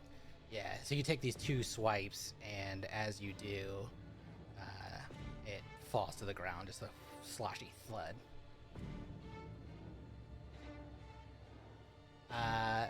Anything else? You can go ahead and make your strength save if you want to. Yeah, I'll make my strength save. That's a 10. No. So you gotta have a 12 to succeed out of it. So you're still And even the restrained. +1 doesn't get me there. Yep. Yeah, Okay. Still restrained. Nothing else I can do. Nothing else. This go. Top of the round is the Harrower.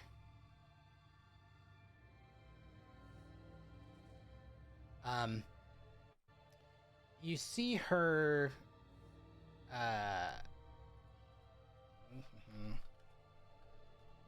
Begin to recite some incantation. It sounds abyssal, but it sounds more magical incantation than actual words. But Leon, you recognize it to be abyssal. And from the ground, kind of around Himothy and the 2 on Sack and Fenwick, you start to see this pool of black liquid just kind of formulate underneath your feet. You notice from them these black tendrils beginning to reach up. And as they do, I need you to make a dexterity saving throw. The DC again is 12. Nice. That'll be me as well. Yep, you as well. Whew. You guys both save. Fenwick did not. The tentacles wrap tight and start to like drag downwards. In Fenwick's case, it just kind of like pulls him to the ground. He's gonna take a great roll, 6 points of bludgeoning damage, but he's also restrained. And that's it for her this turn. Sack, while you're still in this range, just a heads up, they can still try and grapple you. It's a Okay. 20-foot square. Let me draw a square real quick for kids. And I'm assuming this is an area of effect thing, like it's not going away. Correct, yeah. Okay. So I'm gonna have it centered here and here. Vaguely. It's not These are technically a squares. creature, is it? No, this is like the effect of a spell. Got it. Okay. Should be a square. Anyway. Yes. But you see like where this pool kind of is just in these 2 lower areas. The next is gonna be the ghoulies, both taking swipes at Leon. Nah, they take damage first from my Oh, yeah, spirit that's right. guardian. That's right. You gonna roll for it? Roll damage? Yeah, 3d8s. A lot of damage. Well, that's why we casted it. Yeah, it's a good one. Okay. That one looks quite hurt. The one to your left, less hurt. They start to take swipes at you. Do you want to use your reaction, or are you gonna stick it here? Not yet. Okay. Nat 20 from the first one, or 14 plus 13. This is piercing damage. Is that the radiant critical damage that I'm immune to, or is that just normal damage? This is just piercing damage from them biting at you. All right.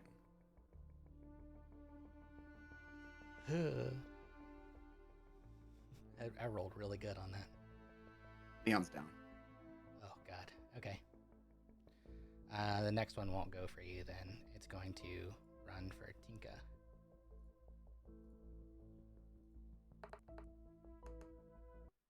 For a 21 to hit. That hit. For 11 points of piercing.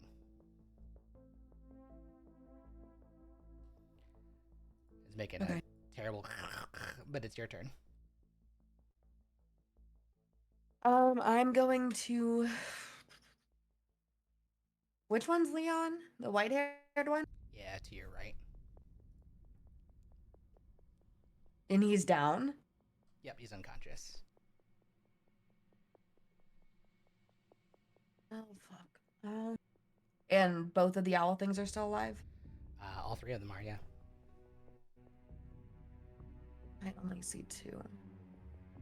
One here, and the other one right on top. Oh, yeah, the bottom one's off the map for me. Okay. I can't see it.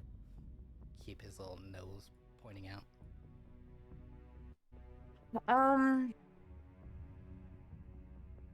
I am going to Misty Step to here. Oh, that's my action, isn't it?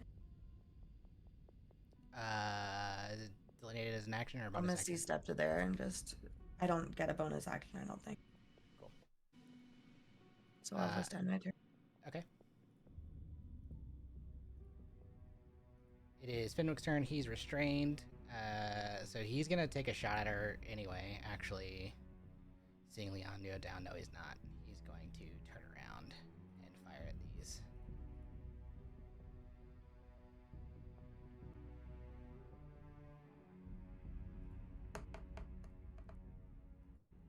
That's a 17 to hit, a natural 20. Hell yeah.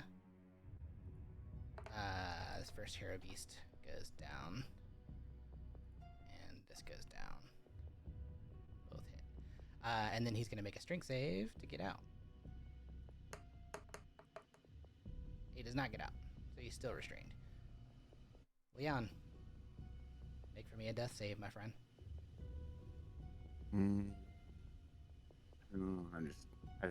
Where do I roll that? The top of your screen where your hit points are should now be a... Oh, is that there? Yeah. Success. Yeah. Whew. Sec. You're up. Yes. Well, already. Okay.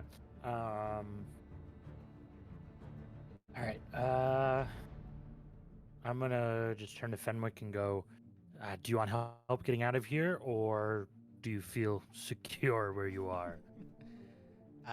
He'll say, kill her or the beasts. We can't all go down here. I'll be fine. God. That's not very encouraging, friend. Okay. Just as you asked. So I'm gonna try and get here. I don't know if I have to do any vertical work. Yeah, It looks like it about is, 10 yeah. feet up, yeah. Okay. So that would theoretically be 25 feet of movement, Mhm. which I can do. To get on top. Now you've got a good angle. Say like when you stand up, you can actually make clear line of sight to her. I was gonna say, yeah, I'm gonna peek around and take a look at her. Can I see her disheveled arm, or is she not? Or is she still pretty like obfuscated? This is a roll. Roll for me, just perception. Okay. Wow, what a waste. Why is that a waste? Oh yeah, perception. Yeah, you absolutely can though. All right. I'm going to take my first shot at her.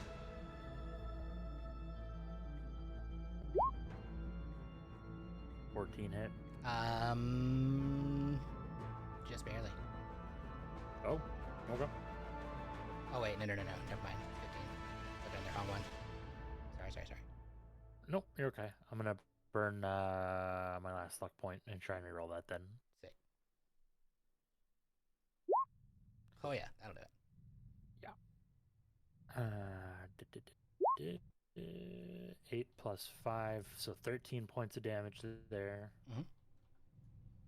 And then, now that I've hit her, take my second one at advantage. 16. That does it. Yep, just barely. Well, one over. Yep, yep, yep. Okay, God. another 22. Okay. 2 rounds. Yeah, go ahead. When you fire this one, you make clear connection with her arm, and the whole frozen bone shatters, and she wails as the piece of it kind of thuds in like a frozen mass to the floor, and then just kind of dissipates into soft snow.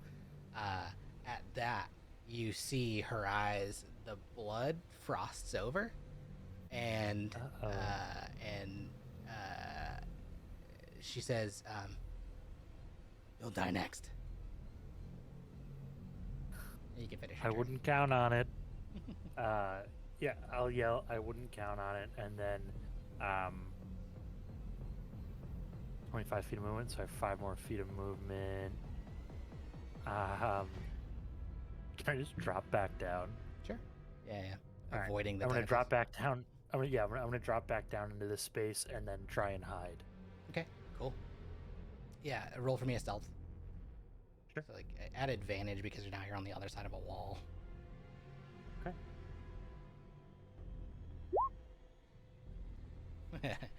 Yeah. She don't see you. Okay, good. That's my turn. Awesome. Now are the Hero Beasts. Wait, when do I get to go? You went at the top of the round before her. Oh, You will be I felt right like second after. flight. Yeah, right after these Hero Beasts. It's your turn. Okay, We'll be back got at the top of the round. Speaking of which, they come to you and begin swiping. Nope, that is not the right one. This is the right one. Natural 1. Yes. Natural 20. Thanks for clarifying that. Yeah, this The is 20 will the hit. 20 will hit for 15 plus 10 plus 7 points of necrotic damage. Of necrotic. Necrotic, yeah. Is that technically a melee attack or no? It is technically a melee attack. It's like trying to gnaw at you with their beak. I think the necrotic damage you take full damage on though. It's like an Yes. effect of it. But if it's a melee attack, because I still have that last temp hit point for Armor of Agathis, they're going to take 10 points of cold damage on me. Okay, yeah, I'm fine with it.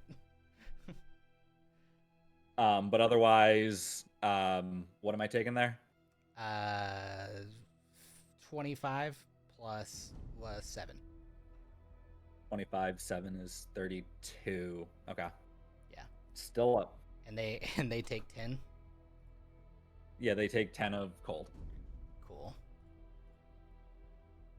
I guess whichever one hit me first, Yeah. Cool. which I guess is the nat 20. Yeah. Cool. Looking a little rough. Actually, they're both looking a little rough. From the other heads, but that's it for them. Because the other one's dead. Timothy, you are top of the round. Your turn. Which one's looking more rough? The one on the left or the one on the right? The one on the right is the one that Um, attacked you. Damage. Yes. I think I got skipped. At least once.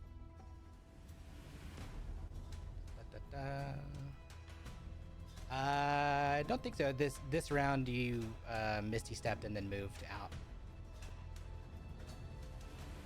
But you Leon said that went down. Himothy had just went and now he's going again. No, Timothy said he got skipped. I said he goes at the top of the round, and then you go. It's Harrowares, Ghoulies, then you. Okay.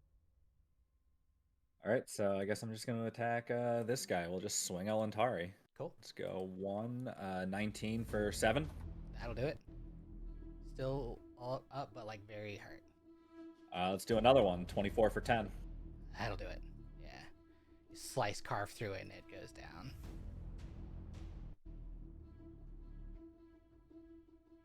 Anything else?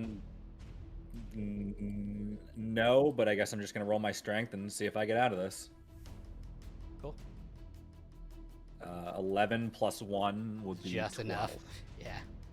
So you like pull on it to get free, and you hear it like snap under the crunch of your lifting your leg, and yeah, it releases you. You're free. But I'm not gonna go moving because I still got this thing next to me, and I don't even know if I'm able to move because that's end of turn. Yeah, So. into your turn.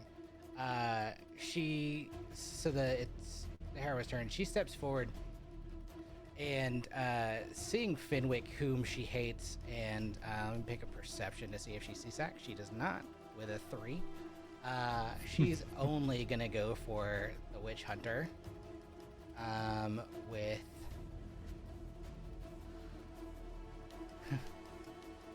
what you see is as she's like staring daggers at him, he's gonna make a dex saving throw, but he has a disadvantage because he is tied down. Fail. And you see him basically just spontaneously combust. He gets wreathed in flame, and he's going to take I gotta do an advanced roll.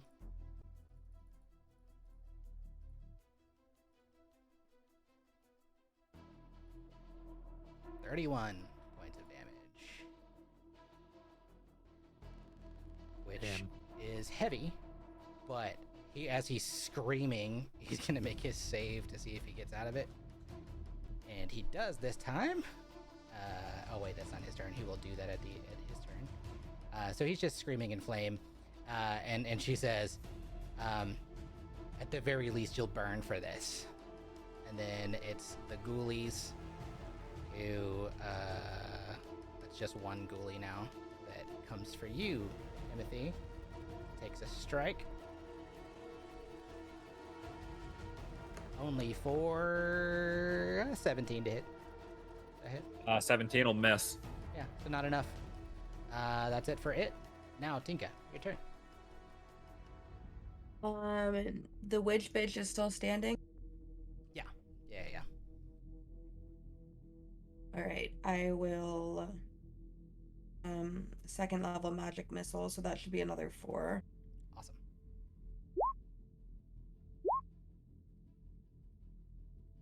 So 8, 9, 10, 12 damage. Yeah, are you aiming for anywhere in particular? Because these don't miss. Her stupid fucking face.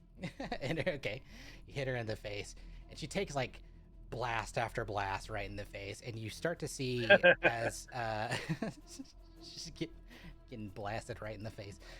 When the steam clears of the magic missiles, you see like a huge chunk of her face kind of taken away. You can kind of like see into her jaw with like the snow impacted around, and she can like hardly make words now because like part of her face is missing. And she goes, Thank God. No, maybe that helps us now. Maybe she can't do verbal spells. We will see. We'll see. I'll see if I can do this. She goes, after this one, you're next. I don't know if that made any sense. Oh, it did. Okay. Anything else you're gonna do, Tinka? Hide under the pillar I'm next to. Get in there and hide real good. Sure. Stealth check. Okay, hold on.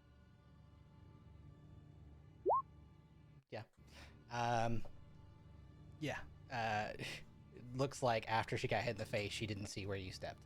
And so far as you can tell, you step away. Her attention is on the others. Perfect. Fenwick on fire. Not one to miss his opportunity to still take a whack at her. Holds the crossbow up to his face, and he screams, by Tetris light, be done with it. And you can hear the words that he spoke before. And he's going to take 2 shots at her. First one's a 19, that hits. Second one is a 10, that misses. For 11 plus... how do we get out of the advanced dice roller? Please. fine. I'll do this. 2d6. Roll? No, I guess. Cool. Hits her pretty hard.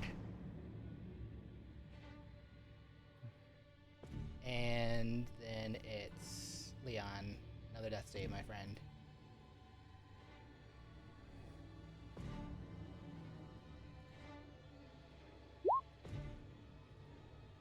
Hell yeah.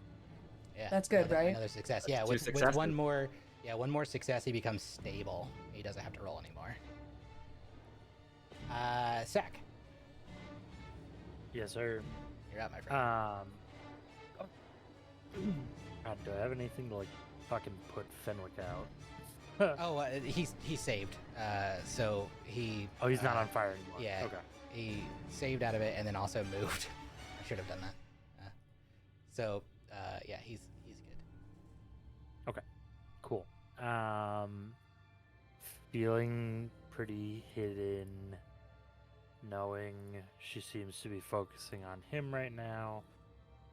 Do I have anything fun? After Tink is hit, by the way, she's looking roughed up. There's huge chunks of her missing, her midsection, her arm, and now her face. Okay. Yeah, I think Sack's just gonna pop up back into his position, peek out, and take a shot.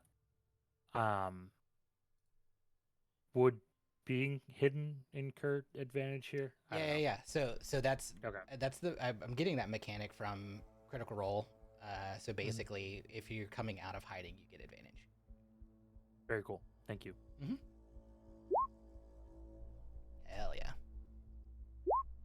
One yeah. shot, two shot. That'll do it. Okay.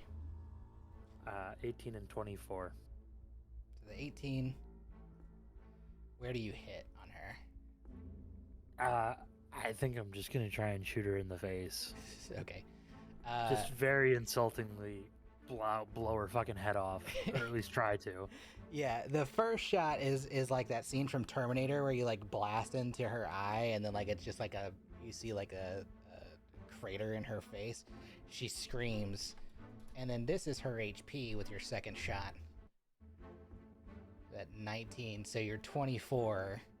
You obliterate her head, and Okay. yes. What does this look like? May I? Yeah. So I think he pops out from the pillar, noticing she's dialed in on Fenwick, hits her the first time, and I would assume as she's shifting her gaze towards him, he's just gonna go, fuck. I wasn't ready for anything quippy. He's just, I don't know, he's just gonna say, see you later. and fire the second one. Yeah. It shatters through her head, and when it does, her whole head turns into just a puff of snow, and then her body begins to crumble like a stone made of snow, or a statue made of stone, into just pieces, and then ends up in a pile on the floor with tattered robes on top of it. When she goes down, this other ghoulie sloshes to the ground, and it's then the Hero Beast's turn, who, seeing this, isn't distracted by it and swings at Timothy. Oh no. I'm sorry. Nah, you're fine. I can probably handle it. A 21 to hit. Well, that hits. Only 8 points of piercing, and then 8 points of necrotic. 8 points of piercing, but my heavy armor master gets 3 off of that, so 5, and then 8 of necrotic, so 13 total. There you go. All right, I'm still up though. It's your turn. You get to fight back. Yeah, I'm just gonna take Elantari and just swing 18 for 9. That does it. Yeah, but it's still up. You know what? One more. Let's do it. There's there we go. 24 for 10. Okay. It is still up, but hanging on for dear life. Tinka. I don't have anything else that's worth doing, so I'm not gonna move. I'm not gonna Fair. bonus action. Yeah, Tinka, your turn. Everything else is dead. All right, that dumb bitch is still up. No, No, she's she's very dead. Pile of ash and dust. Oh, so the bird thing's the only thing left? Bird thing is the only thing left. I'm gonna sneak around. Ah. I think I can get there. Sure. For the RP of it, I'm fine with it. Okay, I'm just gonna heal him. Okay, Yay. cool. Love that. Okay, so 11. Oh wait, that's second level. Ignore that. That's wrong. That's incorrect. I can't cast it at second level. I can only cast it at first. So hold on. 11. Amazing. Leon, you snap to like wake up suddenly, and you see in a very quick survey of the scene just a bird boy and a very hurt Timothy. What do? Save the baby. Oh. I guess yeah. He'd be very groggy. Is Abby beside him? Okay, or is he dead? No, he's dead. Yeah, he's dead. He's dead. Hey. Okay. Well, probably for the best. I think it's probably just for flavor gonna move Leon out of the way and just hold the baby. Get out of here. Yeah. You pick up his little body. Yeah. How does everyone look? Like, people beat up, or are they like? How's everyone looking? Finn's a little hurt. The most hurt one is Timothy by far. Kimbo even also just thinks he can stand his own at this point too. Yeah. Like he's in battle. He's enjoying himself. Okay. Huzzah. It's like one of these things. It's not quite Kurg levels. It's not I need to quench my axe in blood. Okay. Well, It's I also guess not since there's not. only one left, and I guess since we're back up on it, we'll throw what's this? Do I have first level? I do. I have second level too. We'll do a guided bolt at this last one that's Yeah. left. Cool. Yeah. It had 4 HP, so you cast this guiding bolt. What does it look like when you take it down? Well, there's a very damaged-looking Leon that I guess just points at it and shoots off this bolt of radiant light and probably hits it right in the head, and just kind of radiant fire starts to burn at it and slowly just kind of eats away until it's just kind of probably more ash on the ground. Yeah, absolutely. And it screeches this horrible screech as it's burning alive and eventually does succumb to being ash. And we drop out of initiative.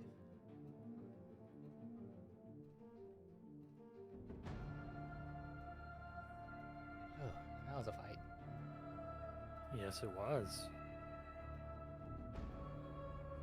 Is the ground here like stone or dirt? Stone. He's just gonna set the body on fire. Okay. Yeah. He goes up in Yeah. flames, and it doesn't take long to start burning, but he does eventually become a little pyre of abyssal now nothingness. A requiem plays in the background.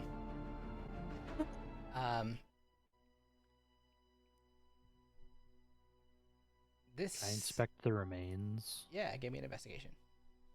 Timothy's gonna look at the throne and see if there's anything like about that informs anything. And nope. I get nothing. Yeah, very, very little. Leon too will investigate up here as well, by the way. What are you investigating? The snow cloth throne vines. Yeah. Well, I think there was reference, like, did these were these like flowers or whatever, were those things resolved, and weren't they doing something? As far as you could tell, they were maybe what was controlling the vines to grasp. When she died, they faded. The red Kinda light did within them whatever. faded. Yeah. Okay, then more just a general checkup here, I guess, of where the body is, probably, I guess. Yeah. Investigation. You Or did. Nice. ashes. You guys are Yeah, I did nothing. rolling like trash. Didn't. Yeah, I mean it's cold. It feels like snow. You start rummaging kind of through that pile, and hard to gather much. The cloak that she was wearing is still there, very badly beaten, and mostly just non-melting snow, magical snow.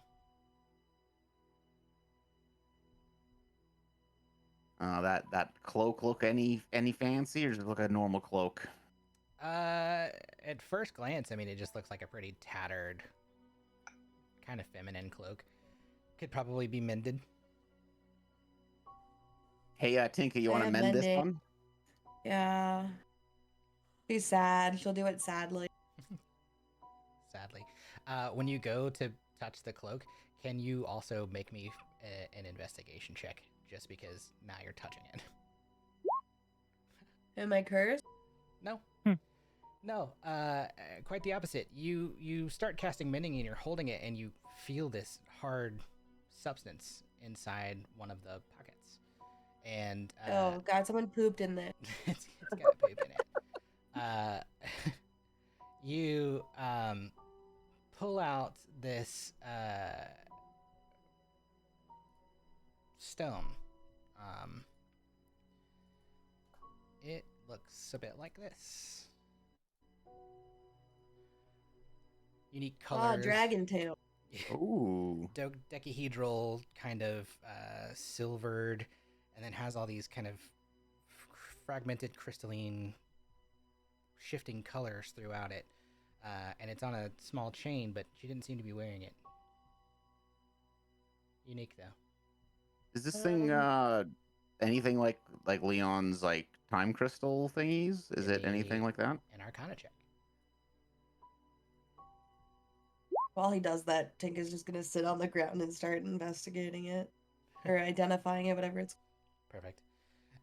With that Arcana, not exactly. I mean, similar. I'll say like this feels very reminiscent of the first time you encountered a blood mage, right? It wasn't her; it was the other one. Right. You guys found a similar stone with similar kind of construction, though this is not. It's not the same kind of blue. It doesn't give off quite the same kind of magic. Something about it is very unique, at least with that roll. Tinka, as you're identifying, you get some more information.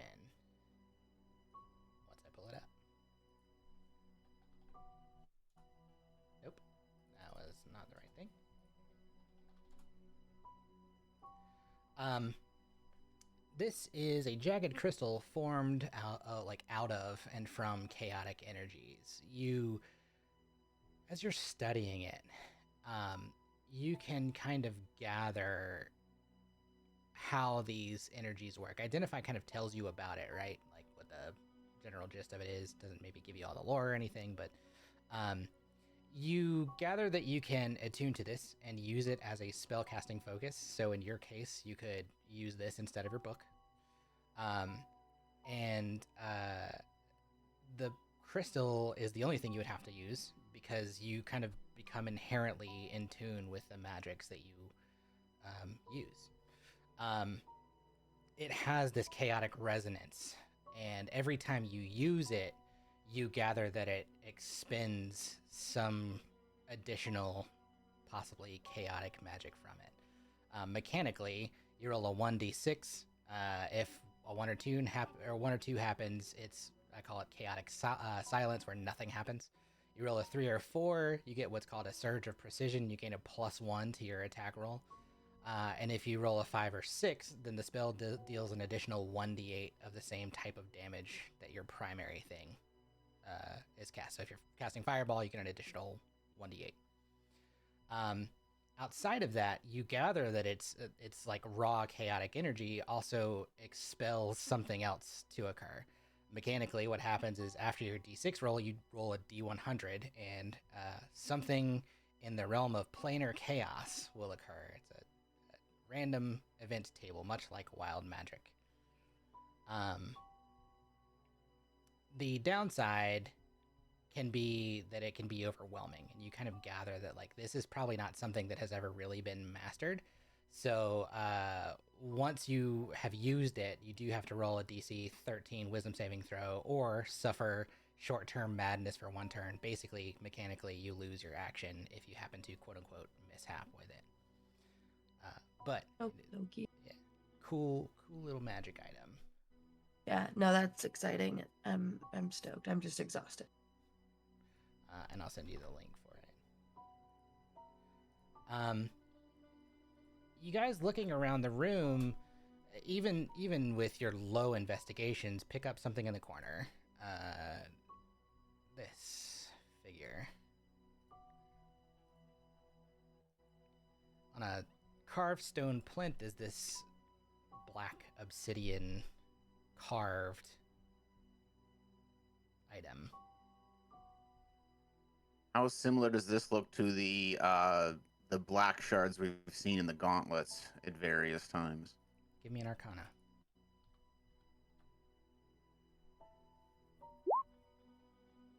Fuck, I can't roll today at all. Hard to tell. I mean, I think what you know of the stones as far as you've been able to see is that those are gems. This doesn't look so much like a gem as much as it does finely carved stone. It's got a little bit of this spire-like kind of flavor. Stands no more than like 10 inches tall. It's hard to kind of tell how big it is. I mean, it's large but not huge, and it's made of like a deep black obsidian type material, a little bit glassy and glossy. It's got clean edges and these flawlessly smooth facets, and I mean, it looks like it's really delicately carved or put together by some kind of craftsman. Something like maybe like a jeweler who works on large jewelry would have put together. But beneath the surface is kind of this faint swirling of black smoke that listfully drifts through the whole thing.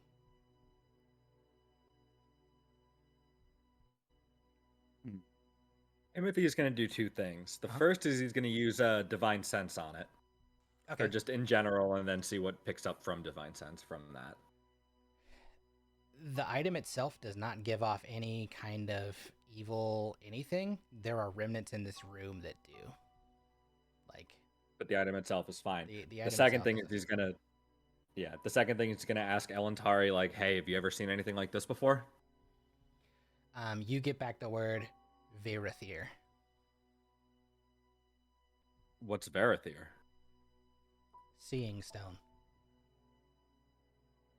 I'll share that with the group. Like, hey, Elantari says this thing's called Verithier, and then some kind of seeing stone. Maybe that's how she was able to watch us. Yeah. Finn kind of speaks Well, I think up. it's. Go ahead. I was gonna say I think it's worth looking into and investigating it, figuring out, if Absolutely. this is something worthwhile. Yeah, Finn, when you say that, is like, yeah, this must be one of the relics that they've been collecting. We have reports, and I've seen it, or some of our scouts have seen it, that not just her, but when I encountered the Veiled Hand, was doing the same thing, trying to find relics, things of great arcane power, or any arcane power that they could possibly use. Perhaps this is one of them. At the very least, we should try and take it back to be studied by Ignara. Okay. Definitely. Yeah, have Ignara look at it, and if it's something that we can repurpose for our, for our benefit, then I think it's worth looking into. Absolutely. Danny, when you want to take it, or are you gonna have him pick it up? Yeah, I'll have Leon throw it in the rucksack. Cool. I don't think. When you go to pick it up, you begin to hear this like soft hum, and you touch it, and who all would be like nearby? Mm-hmm. Himbo probably, because he's usually close to Leon. I think so would Fenwick. Let's put you guys actually where this would be in this corner, I believe. Her dead body would be up here. Zach, would you be present or no? Yeah. I mean, if we're investigating as a group, yeah. Cool. Yeah. I think it's probably still looking at the new thing. Cool. Tink has so, got a new toy. so those of you who are nearby, when you touch it, all of your attention is drawn to the surface, like almost like you're unable to pull yourself away from it.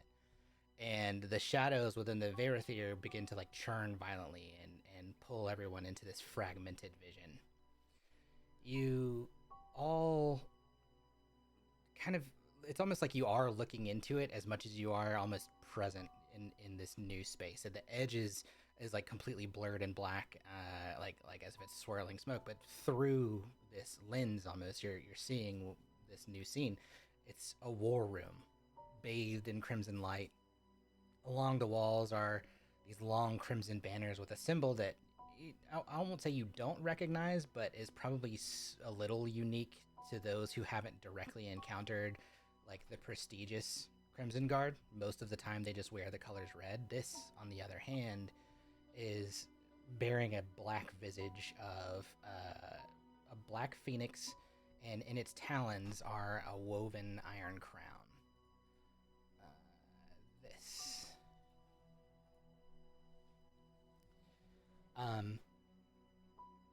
The perspective you have is from a corner of the room, kind of like you're standing where you are now if you were to be looking back towards the center of the room.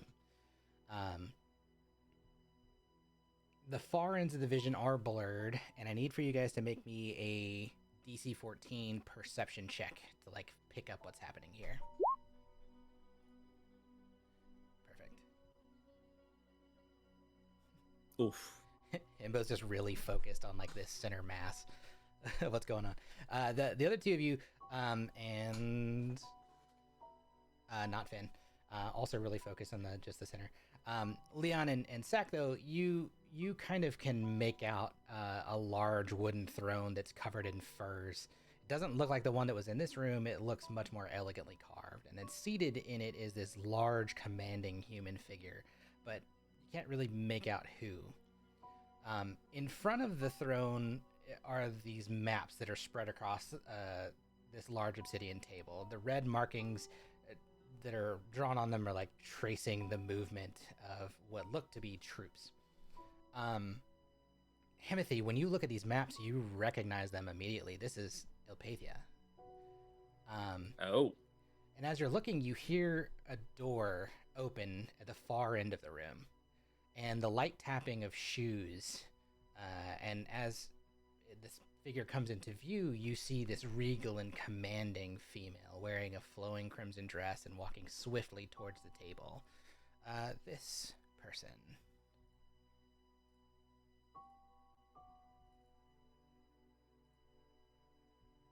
The Scarlet Emissary. Scarlet Emissary. As she walks closer, she says, "The coast has fallen, my lord. Our forces march swiftly towards Elysia. Towns are crumbling, the resistance is weakening, and those who oppose us are consumed by our magic." She's kind of like gleeful a little bit as she's saying this. "Only a few large cities and garrisons stand between us and the power we need in Elysia." And as she gets closer, you see rising off the throne and kind of coming into clear view as they step down from the throne and towards the table, this commanding figure. Himothy, you've seen this figure before, and it's now been close to years ago, in the home of a nobleman named Geldon Dodds.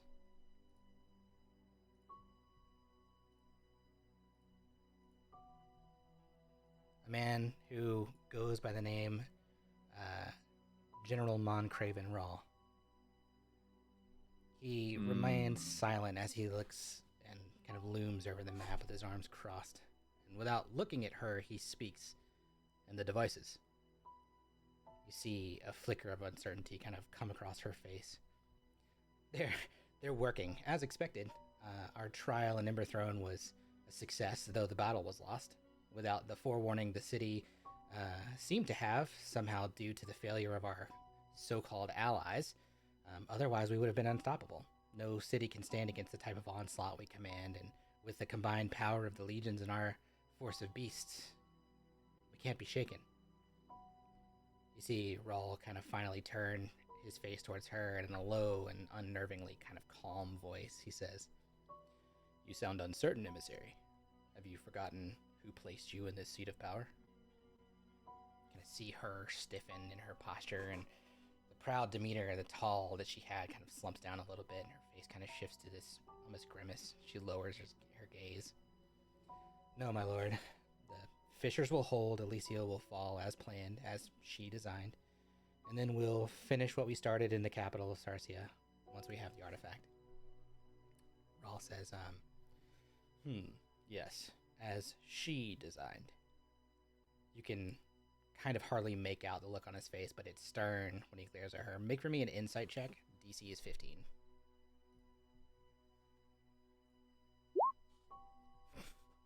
The first time in your life you've been super insightful. Leon, you kind of pick up on it too. This is like repugnance in his face, like a disdain for her. I think, Timothy, you're the one who really picks up on it. Like, he has a hate in his heart or in his soul towards this one. And maybe I'm able to pick up on that too, because like when I was bopping around on Ilpathia there, I kind of learned like she's kind of trying to give him counsel, but it seems like he's the one that's ultimately like in charge of this going on. Yeah.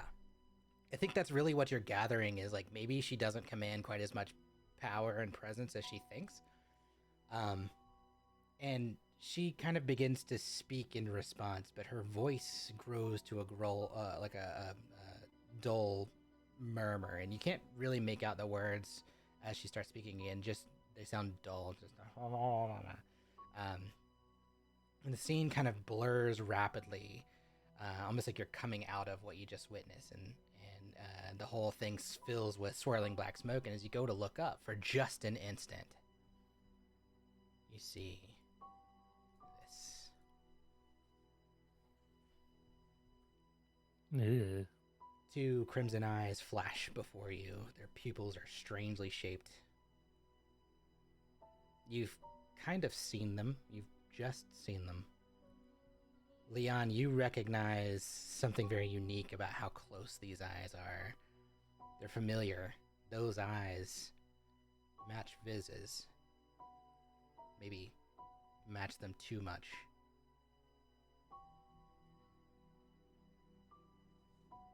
And you snap back to reality. And that's where we're going to end this session.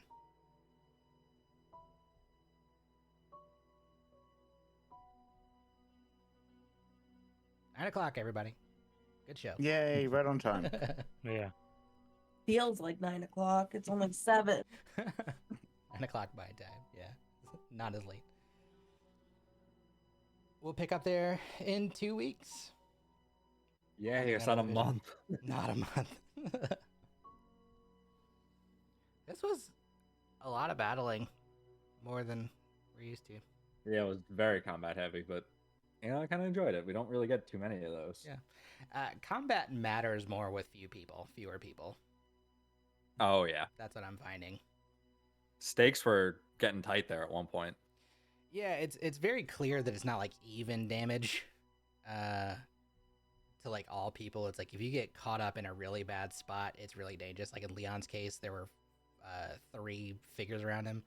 He'd have been fine had I not rolled a nat 20 on that one thing, though. Yeah, I was gonna say I was confident enough that if you just hadn't rolled a d20, I probably had a way out of it. But yeah, you rolled a 20, so I was fucked. And then high damage on top of that, right? Yeah. So My man. I got a little too greedy, I guess. What can you say? We'll see how that shapes him now as a combatant. We'll see. One question I have: would Elantari's Misty Step have gotten me out of the vines? Mechanically, Or out of yes. the... Yeah. They weren't like damn it. holding you there that you couldn't have gotten out. Yeah, Misty Step. I think as long as you can cast the spell, right, and I think it has like all 3 components to it. Let's say hypothetically the vines wrapped around your mouth and you weren't able to speak, then no. But otherwise, like if it's just engulfing your feet, then it's basically just like moving your entire body into mist and then moving you into a new location. Yeah, I'm thinking I probably should have just done that, gotten right up next to her and just wailed on her with a Smack her. high-level Divine Smite. I mean, if you Just had hit her with though, a ton of Radiant. Yeah, if you had though, that would have left everybody behind vulnerable. Yeah, right? like where you were, as much as it was like not ideal. She's a ranged being. You have two other ranged fighters in the party. Well, at least with guns and crossbows. And then you have ranged spellcasters too. You're the only one who could have gotten close, but everyone else could have hit her and did hit her. Where Yeah. like those other ones, because they're all melee type things, would have meant that basically everybody got run up on by corrupted owlbears or zombie things. Yeah, I was glad to not have to fight those, I'll be honest. Had we gotten to the next round, something else would have happened. You got her in 4, though. That's a pretty good series of attacks. That was only 4 rounds? It's only 4 rounds. Wow. Yeah. That felt One like more simulacrum than that. down. What is it? 3 more to go. 2 simulacra and 1 actual blood witch. I thought there were 4 total simulacra. There's only 3. Yeah, 3. There were 4 beings on the ship when one of them was her, and then 3 simulacra. Gotcha. And this one had already been damaged before. Mm-hmm. Dave, roll for me a history check. Just for kicks, Okay. as Sack. Yeah. Yeah. No, roll as yourself. Give yourself whatever you think it would be. Yeah, give yourself roll whatever, give yourself whatever plus you would have. How good are you at history? Actually, very good. Same. My YouTube and history degree would say that I get a +9. Hell yeah. Yeah, well, I think with a 17, you recognize that maybe it wasn't the emissary that was with the like the damage that was on this one. Looks the dragon that you faced looked very similar to the attacks that happened in Emberthrone. So this was the one that was there, theoretically? Could have been, yeah. Yeah. Harrower. Yeah. Okay. They I'm obviously still having trouble keeping them straight. Yeah, I mean, and they all kind of have like distinct things they do, but at the same time, it's like very clear they operate on whatever orders she's giving, and that could be, they could all be part of one specific mission with the Crimson Guard if they wanted to, or they could have gone out in different things. 6 months ago, which is when that Ember Throne attack occurred, you don't know what was happening in the rest of the world at that time. Except that they were trying something. What you guys uncovered as the Paragons was they were trying out this Fisher device, which is what, in this vision, they spoke about again. The ability to create that giant crack that the beast crawled out of. I'm just giving you stuff for free. Yeah. No, it's appreciated. Cool. Well, I don't want to keep Bridget from being able to do her homework. But we'll reconvene in a couple weeks. All right. Have a good one. Thanks, guys. Later. Bye. Bye. Bye.